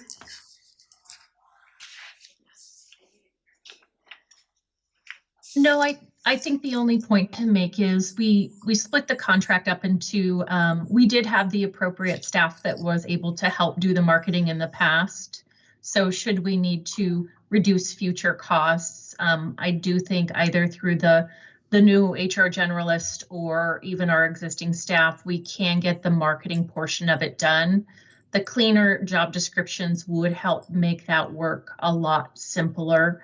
And again, we'll have the employees' feedback when we do the comparators. So we'll say that this is current information within a last year of analysis. So it will make it easier for that second phase.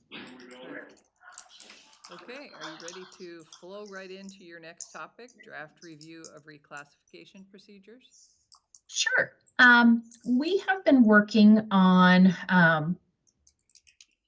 multiple projects in HR, but when we did our last market study, we did pause our reclasses in order to be able to get the market study done, kind of settle everything, and rolling into January, there is a process in which we request reclasses. It has been in the AFSCME contract since 2016. The AFSCME contract affords an employee or the supervisor an opportunity to review a position. It goes to HR. HR has up to 60 days to review it. If there is a market adjustment as a result, that would be retroactive to the date we received all the paperwork into HR. There was a very defined appeal process. So should the supervisor, manager, or employee not agree, it would go to an appeals board. The appeals board would be 3 directors, not including the one that's asked for the employee reclass. So not all the directors would be able to serve in a solid point. We might have to rotate out a director. But this process has been in place for a long time, and I think there's been some confusion about the process and whether HR is doing things different. We're just following the processes that have been in place for some time. Our non-rep employees follow our AFSCME contract in how this reclass process has been working. So we just wanted to, again, to bring forward some sort of process documentation. So we're all looking at the same documents, the same understanding in how we can provide service to our departments. I know the economy is difficult. I know employees would like to be paid more. They're struggling in the economy as far as rent and food. But the reclass process is not a method to promote or to get more money. It's really looking at the job duties and the job functions in which that employee is doing. And when they're working outside of that classification, the reclassification would move them to the appropriate job classification. And if it is the market in which that work is being done. And I think that's where some frustration might be coming from is the process is really about reviewing the work. And in public sector, we don't have a pay for performance method. If an employee is moderately performing or exceeding every benchmark, but they're still doing work within that classification, we don't have anything in our pay structure to reward that employee that's a high performer. And so I think it's frustrating as a manager that that system does not exist in public sector, but that is the way most public sectors work. You do need to have a bona fide measurable performance measure system in order to be able to use that method in the public sector and to be compliant with pay equity.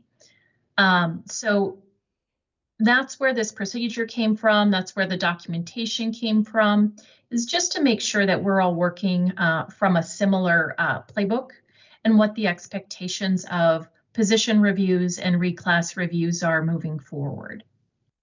So did you send something out, Jody? Should we have something in our hands? Because we don't. I did send that to Debbie. Well,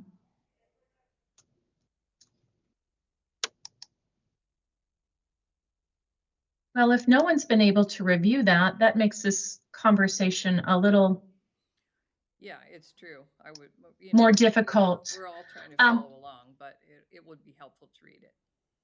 Well, why don't we table this conversation so the board has time to review this, and I'll bring it back at a future meeting. I apologize. I thought that was attached with this agenda item and that you had the material. Okay. Well, we'll look forward to reading it. Yeah, so maybe you can send it out and everybody can read it prior to the next time that we look at it, and we'll be prepared with our questions. I'm very happy to do so, and I apologize to the board. I did not know that had occurred. That's okay. Stuff happens. Thank Okay. you. Thanks, Jody. Jody, I think we do have it in the meeting folder. I think we did receive it in the commissioner's office. We just didn't get copies of it. To put your mind at ease, we did receive it. Okay, I was like, I know I sent it. Thank you, Rachel, but I'll put this back on the agenda just so everyone has an opportunity to review it before we discuss it. Yeah, that'd be great. Thank you. Thank you. Okay. So, our final topic. I know everybody's getting a little Do you cross-eyed. want to do Tyler Hennepin? Yeah, HB 4056. Go, Rachel.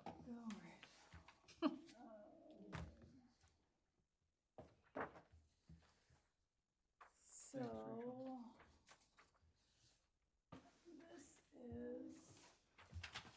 so everybody's familiar with the Tyler Hennepin case. There was the statute, or the House Bill 4056 that passed the legislature this session, which has implications to the county. And so what you have before you is the bill. It's very short. And we're gonna talk through what does that mean for the county. I think it's pretty straightforward at this point because the bill didn't frankly say a whole lot. So everything in bold text is verbatim from the bill. Section 1 was just describing what statute it applies to. The non-bolded text is either my interpretation or a question. So I thought we could just go through this quickly. So section 2, sub 1A, any surplus of the proceeds from the sale of property deeded to the county after a property tax lien foreclosure shall be determined. So the questions, still the outstanding question is, what costs can the county recoup?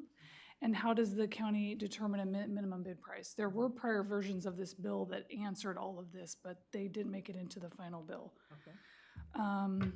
Sub B, adequate notice of the surplus shall be given to all interested parties. What is adequate notice? Who is an interested party? Again, I think that was defined in prior bills, but it's not in what was approved. Sub C, the right to the surplus shall be determined. I think this would already be defined. Isn't the right related to the interested party? So if we answer the previous questions, That would be answered in sub C. Sub D, the surplus shall be deposited in full in an interest-bearing account until the amount of the distribution of the surplus has been determined. So if we sell a property, the revenues have to sit somewhere until we notify whatever that process looks like, an interested party. So we'd probably have to set up a new account there. Sub 2, notwithstanding any other provision of law, the operation of ORS 312.200 shall be suspended. That is the process of the tax collector's deed. So you can go through the foreclosure process, but at the end of it, the county can't take title to it, to those properties. That's what that statute is referencing. So the county cannot take any properties through tax foreclosure during the period that begins on the effective date of this act and ends December 31, 2025. So basically that's from June 9th, 2024 to December 31st, 2025. There is an outstanding tax collector deed that I think we'll be able to take title to before June 9th, so that will probably be coming before you here soon. Section 3, the Department of Revenue shall coordinate with county tax officers and interested parties to determine a detailed uniform process by which the county shall comply with Section 2 of this act and the ruling of the Tyler Hennepin case. So basically, we're supposed to be working, some of us are supposed to be working with the state to determine the answers to all the questions that were answered in a bill that didn't get adopted. And then sub 2, no later than September 15th of 24, the Department of Revenue shall submit a report in the manner and statute to the interim committee of the Legislative Assembly related to the revenue that sets forth the determinations, So basically, state's gonna work with counties to come up with recommendations that get sent to the state, that get sent to the legislature, and so presumably there won't be any changes until the next legislative session. So with all of that said, you should know what's going on with the tax foreclosure process. I think that's pretty straightforward. If it's not, bring up some concerns. Otherwise, I think the outstanding question is, what are we doing with tax foreclosed properties? And do you want me to sell any based on what we think we might know answers to? Other counties are selling properties, so we could come up with some best practices, but they would potentially be subject to change. This is, And we don't need a decision today, but if Yeah, you it's have tricky. guidance, we can proceed accordingly. my first impression is that you and Isabel have worked so hard to get that backlog of properties caught up and sold that I would hate to see us start that again. Just say, okay, well, we're just not gonna do anything. So then some years from now, you have a similar backlog. So I guess because we don't know what we're doing with the money, it's not clear where it's supposed to go. I would ask you, would it be more efficient for our office, for Denise, for your process, would it be more efficient to continue, open another account, put the money in it, wait and see what happens with the money? Or would it be more efficient to just wait and see for more information? I think it would be more efficient to wait, because if we're gonna have to go through a process to figure out what we wanna do. That's gonna take some time, and then we'll start selling properties. And then if I have to unroll, we'll be tracking it a certain way, and then if we have to redo work, I think it would be more work. The number of properties we have currently with the deed that we're going to be taking title to presumably,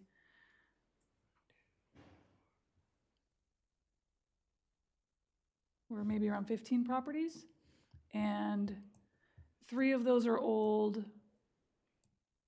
9 are new, but from last year when we didn't sell any. So we are starting to accumulate a few, but we aren't going to be accumulating anymore because we can't take title to anymore after the deed that we're talking about. So I appreciate the concern. I think we'll be able to, I think it'd be more efficient to wait. Okay. But if the board wants to keep these moving, I'm happy to do that as well. I don't necessarily. Yeah. Denise, do you have an opinion, a thought on this? I agree. I think we should take, well, and we've talked, I think we should take deed to the ones that we had scheduled, their redemption period was over March 17th, so I think we should take deed to those from was that the 21 case, Cassandra? But then this law says that then we cannot take deed to any more until after 12/31 of 25. And I was concerned because I was looking at the foreclosure list online, and the 22 list is scheduled to be deeded to the county on March of 25. February. Yeah, so we can't do that now, so that's, as far as tax goes, that's something we have to determine. It's kind of frustrating from the tax collector point of view because, you know, we have the state Department of Revenue that does a lot of the, you know, keeps track of bills, and we have a lobbyist that keeps track of things, and this was not something that, you know, we thought it wouldn't have anything to do with tax collectors. It would be more property management. And so now, but that, the new bill suspended 312-200, so Cassandra, what would you like to say on this? Just that there's one case, the 22 case, that the end of the redemption period is February 10th, 2025. In that case, we have 3 houses, 4 vacant lots, and so it would suspend that until January 1st, 2026. How I think we're affected is how we talk to the public. So when we talk to the public and they're going into foreclosure and we say, well, the county can take deed and then we own it. So what do we say now? I think it just is going to be a lot more phone calls sent to Rachel, honestly, in your office, because we don't know what you're going to do with it.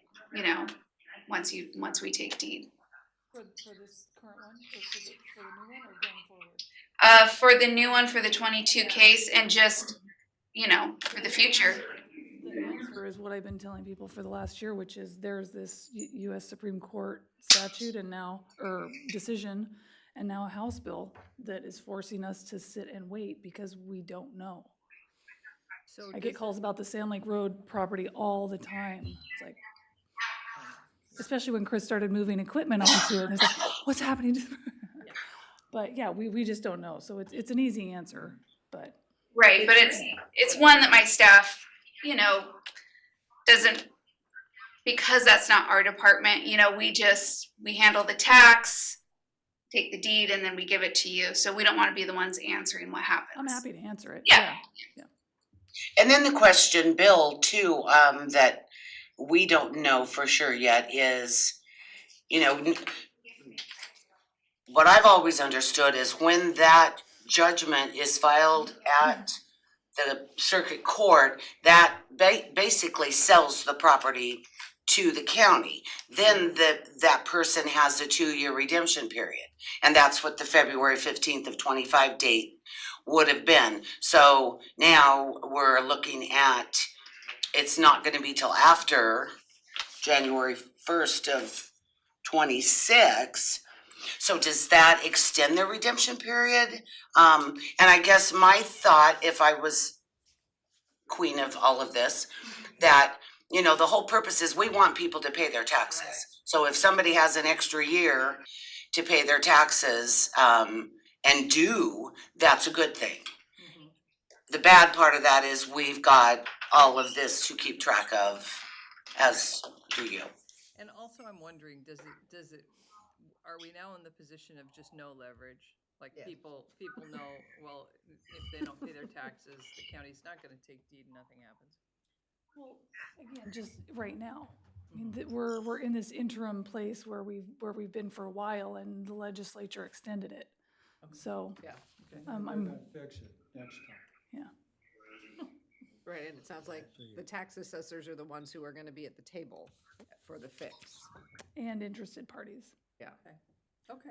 So what's the carried liability if we hold something in the county's name, or we have some exposure if something happens on the property like anything else.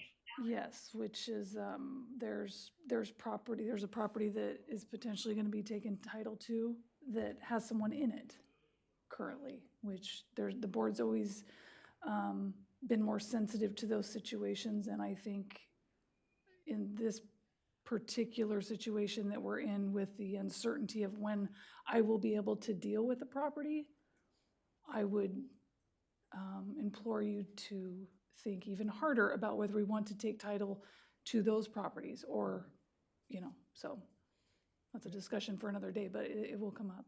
But, yeah, but a conversation we gotta have pretty quick, because, I talked to Cassandra about this just the other day, and this is a property where Cassandra, it's been sitting out there for a couple of years longer than the redemption. Years longer, it's 25,000 owing. Yeah. So we've delayed it for 3 years already. And that's the one that you're talking about, the one that we would take possession of before the June deadline? Or this is it, oh, Well, we should have taken deed a couple years ago.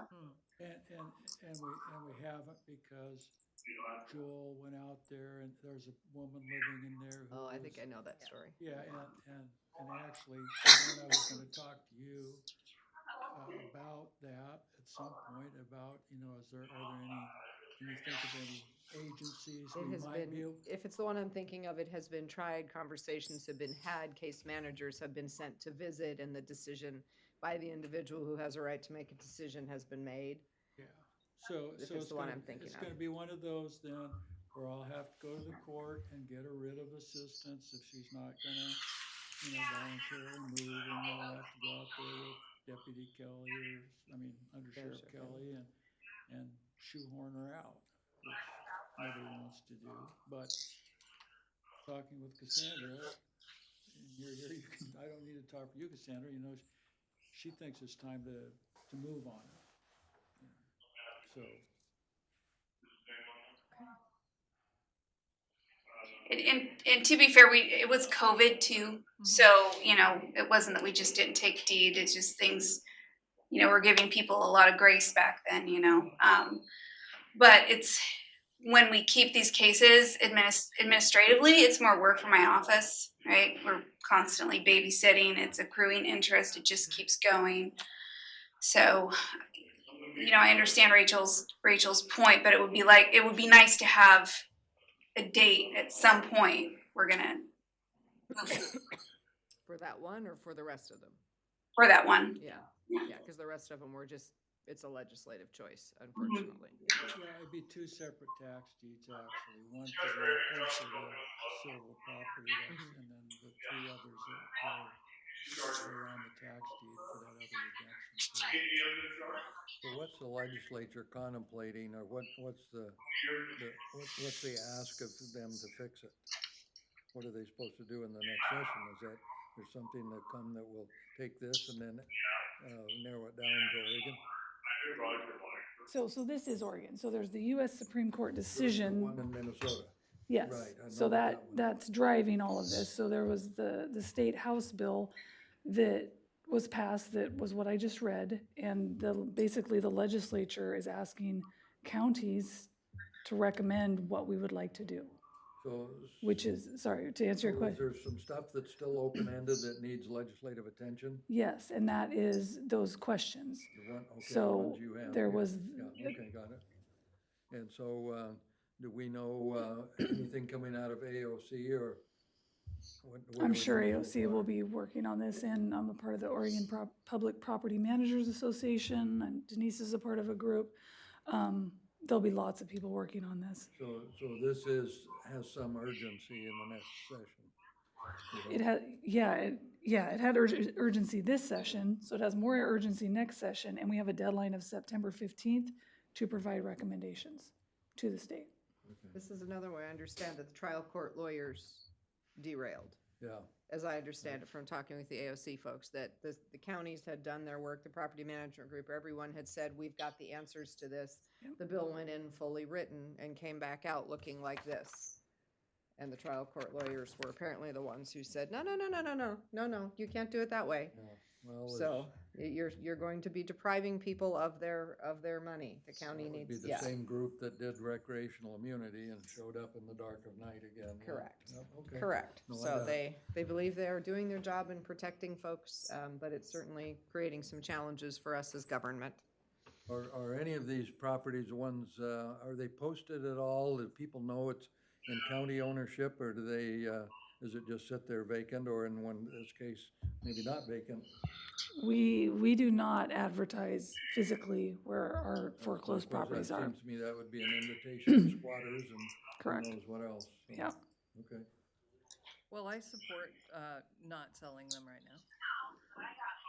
On your recommendation and your recommendation, Do you think we Denise. should do that? No, I mean, when I talked, for what's worth, Rachel, I talked about that, I'd prefer if you went that route also.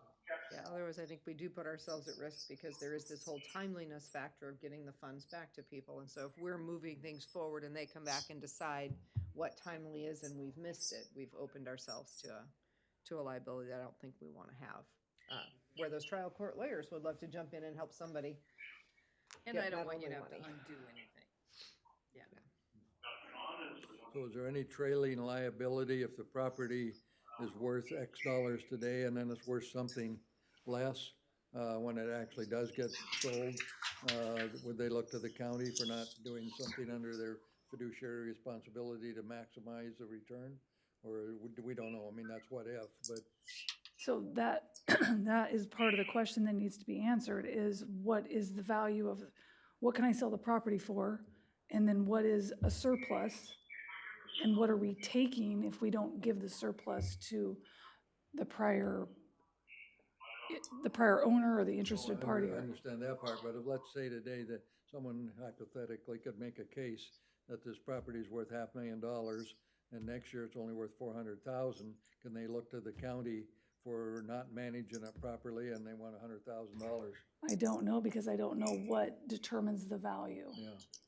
So this basically, we go into a holding pattern until this gets clarified and do whatever we can do to minimize our exposure and liability. I mean, if we were going to move forward, I would go back to one of those prior House bills and do what those processes said. And one of them had the real market value. And if you don't have that, then you get an appraisal. Yeah. Otherwise, someone will come back and say, you're taking this property. How many, you said there's like 17 or something now in Yeah, inventory? yeah. Or is it mostly bare land, open land, or? They're mostly just very tiny strips of land. We are getting a cemetery, or we have a cemetery, that's new. One has a shop. The Sand Lake Road property is really nice. We're going to be getting a home, the one we just talked about, but most of them are very small, like 0.1 acres or less, with a couple big properties.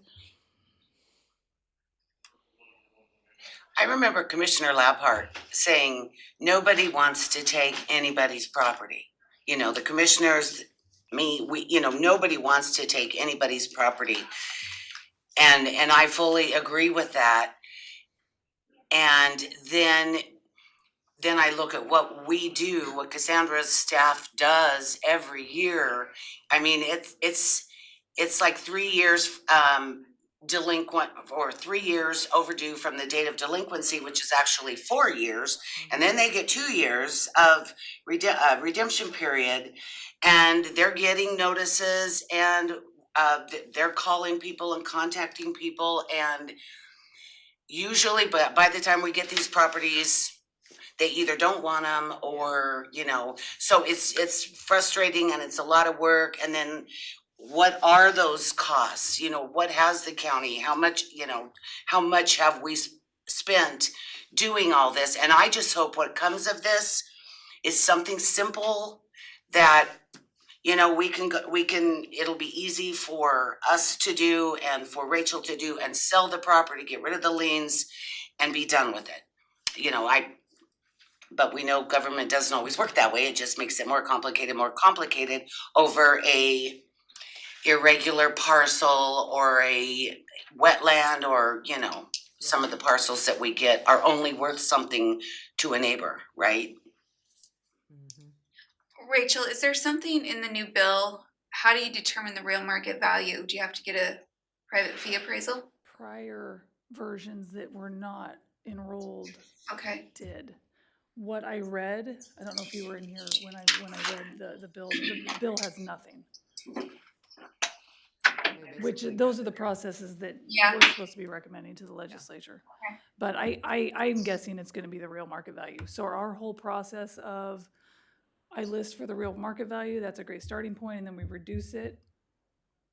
And the statute that says you can't take less than 85%, I mean, there's so many other statutory changes. I mean, this is just scratching the surface.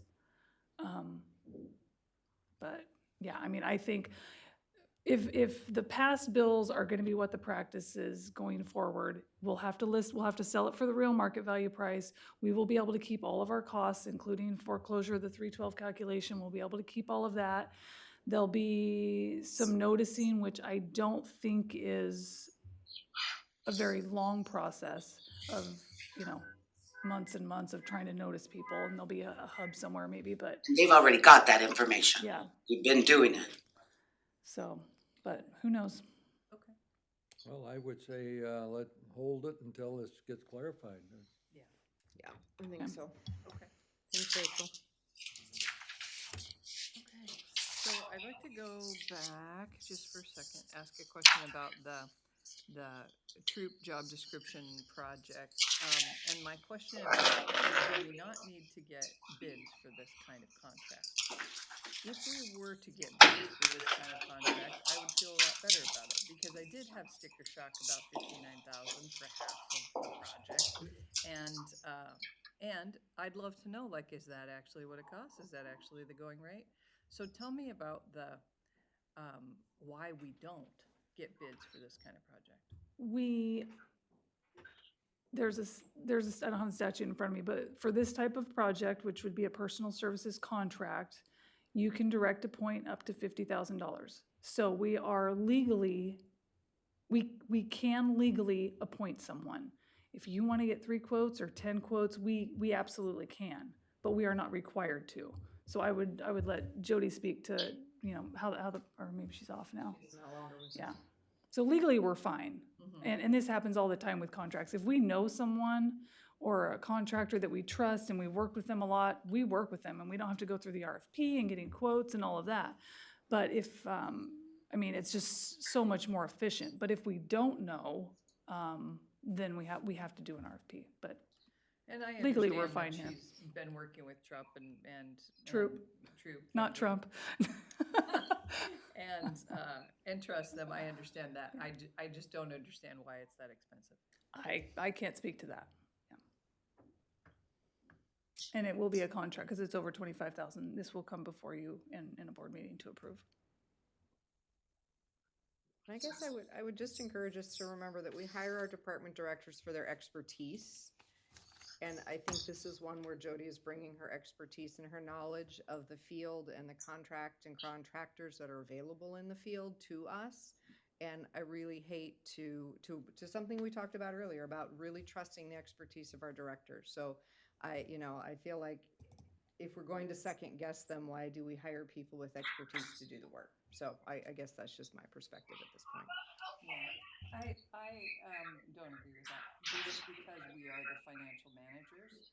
And if I have a question about why does it cost that much, and is that actually the going rate, I think it's my responsibility to get my question answered. Would have loved if you would have asked it while Jody was here and Troop was here, rather than waiting until nobody's here to answer the question. So, I think that we are, either we're questioning everybody's contracts or we're questioning nobody's contracts in our purchasing agreement. And at this point, we have not questioned other contracts. We have not asked others to go out for bids. So I do find it irregular and just, I guess, disturbing to me that we choose specific contracts only to look at, and we trust the expertise of others. So I would encourage us to decide if our purchasing practices, in fact, are something that we are comfortable with, or if in fact our purchasing processes perhaps are what we need to address so that we are certain if we feel that that 50,000 is not a correct number. Let's address that, and let's address it as a systemic issue rather than pulling individual contracts from certain directors in certain spaces. I just think we ought to have a system, which is what we do have currently. I see your point, and so I'm thinking maybe 50,000 is too high, because it's a lot of money, and it's a lot of trust, and so,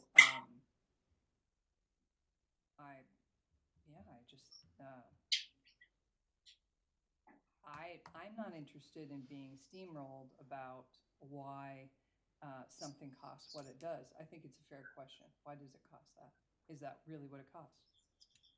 Yeah, I think it's a fair question, but that's one piece. And then on the contracting side of it, if you're interested, so that would be a change to our contract policy, because right now we adhere to the model rules through the Department of Justice, which sets that 50,000. And again, you can do more quotes if you'd like. So if you would like that update to the contract policy to say something to the effect of, even though statutorily you can direct a point to 50,000, we want to always get multiple bids, we could have that conversation. I don't know if that's something you'd like to do, or if that's literally what you're saying. But. Yeah, I would like to do that, just because, every day we're talking about being responsible with public funds. Every day we're talking about our budget being tighter and tighter. And so I just want us to look at all of that stuff carefully. Well, I'll give you an opinion. As a former contract officer, I think Rachel is exactly right. It's my understanding the county has adopted the Attorney General's model contract rules. And they have certain limits that are increased from time to time. There's absolutely not a reason in the world you can't do something at a lower level. It only sets a ceiling. So if you say, let's just pick a number, anything above $20,000, there has to be 3 quotes. Anything above another threshold, there has to be a written request for proposals or invitation to bid. We could do that. And then on the flip side of that, if you want to take an exception, we sit as a public contract review board, and with certain findings, you could exempt a $250,000 contract if we adopted those findings. And I think we qualify to do that. I guess for my part, what I see this, and I hadn't really thought about this one, I was depending on Jody to have done the right thing. I think it would be a fair question to say to her, did you talk to others, or have you spoken with others, or do you know others in the field who can do the same thing? And if the answer is no, I'd say, well, why not? And then I would expect some reasons that made very, very good sense, because she is a professional, and I trust her judgment. I have no reason not to, but she should be able to justify the selection of that. And that may be nothing more than 2 or 3 questions from us. On the other hand, if we wanted to go beyond that, then she could probably do something more.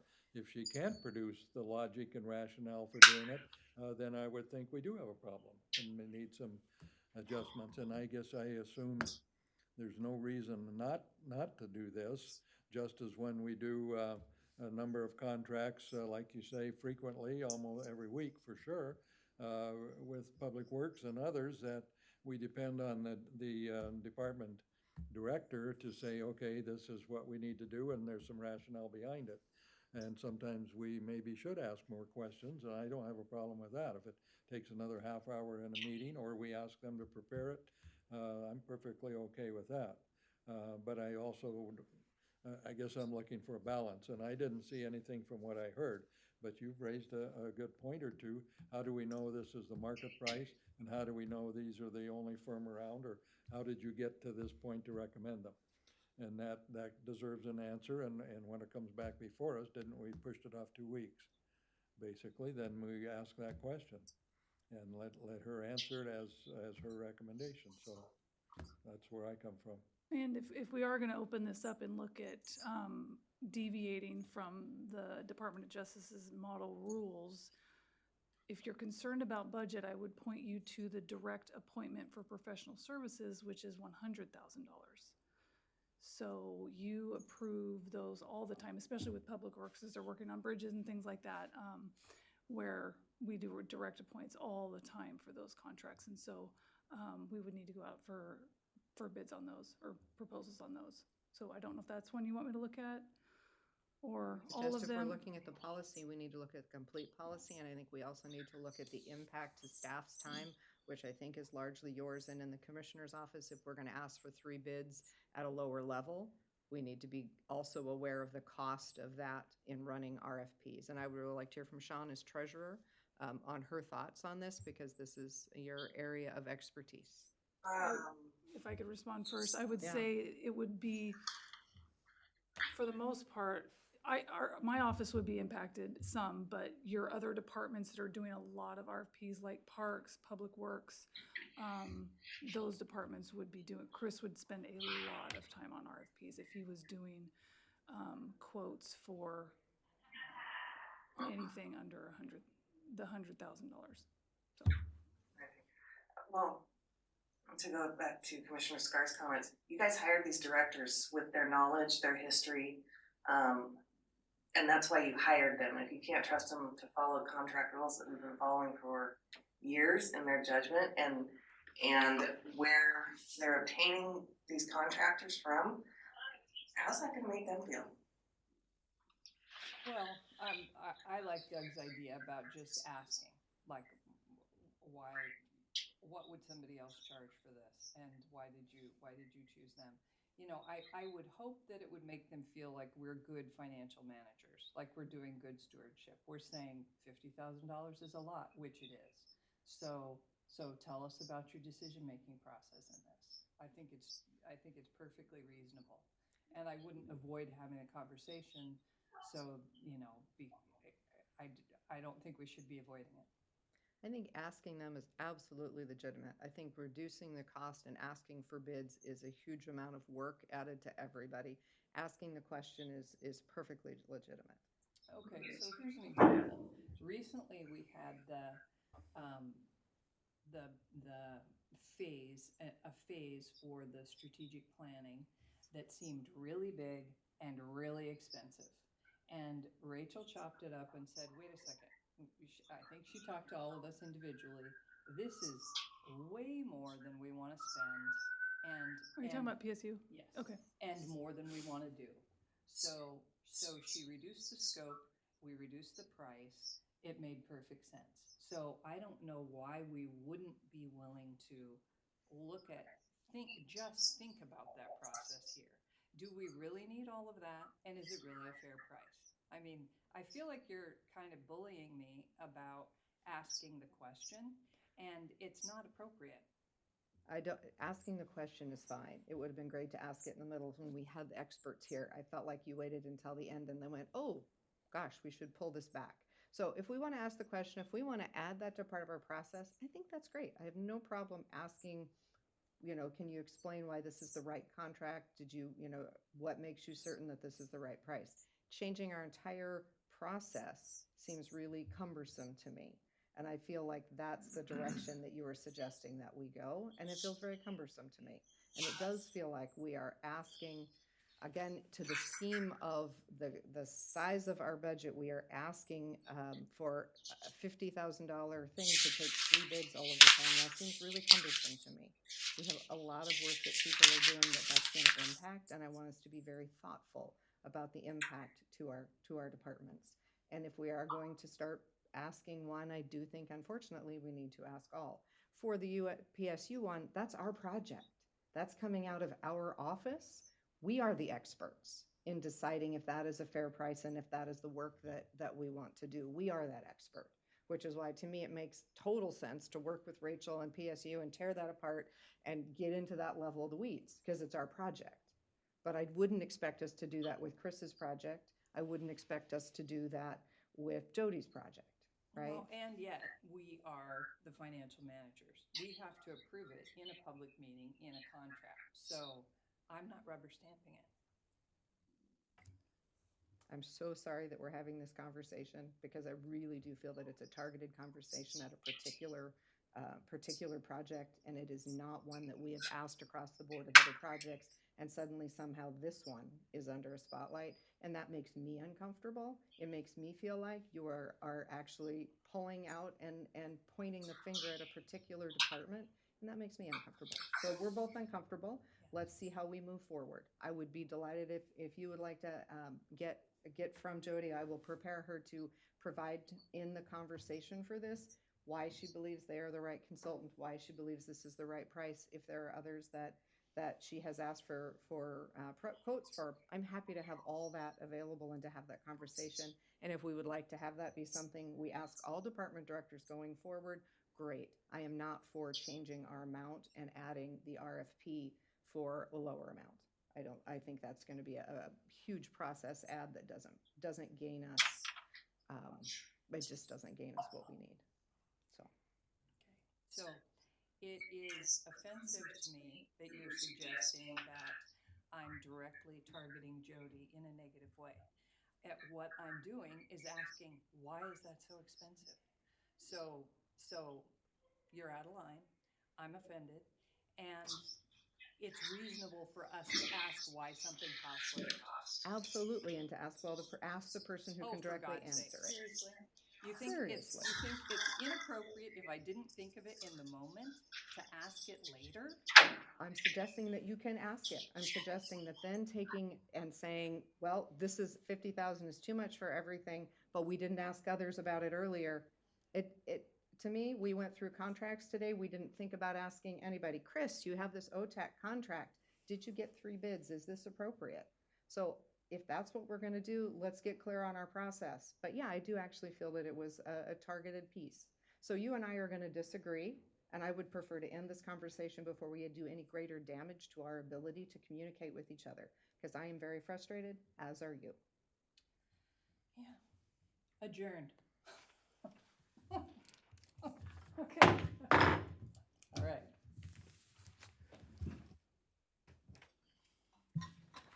Sorry about the voting thing, Rachel. I told you it was coming. I was trying to protect you. I And know you were. can you look at this? I don't think this applies.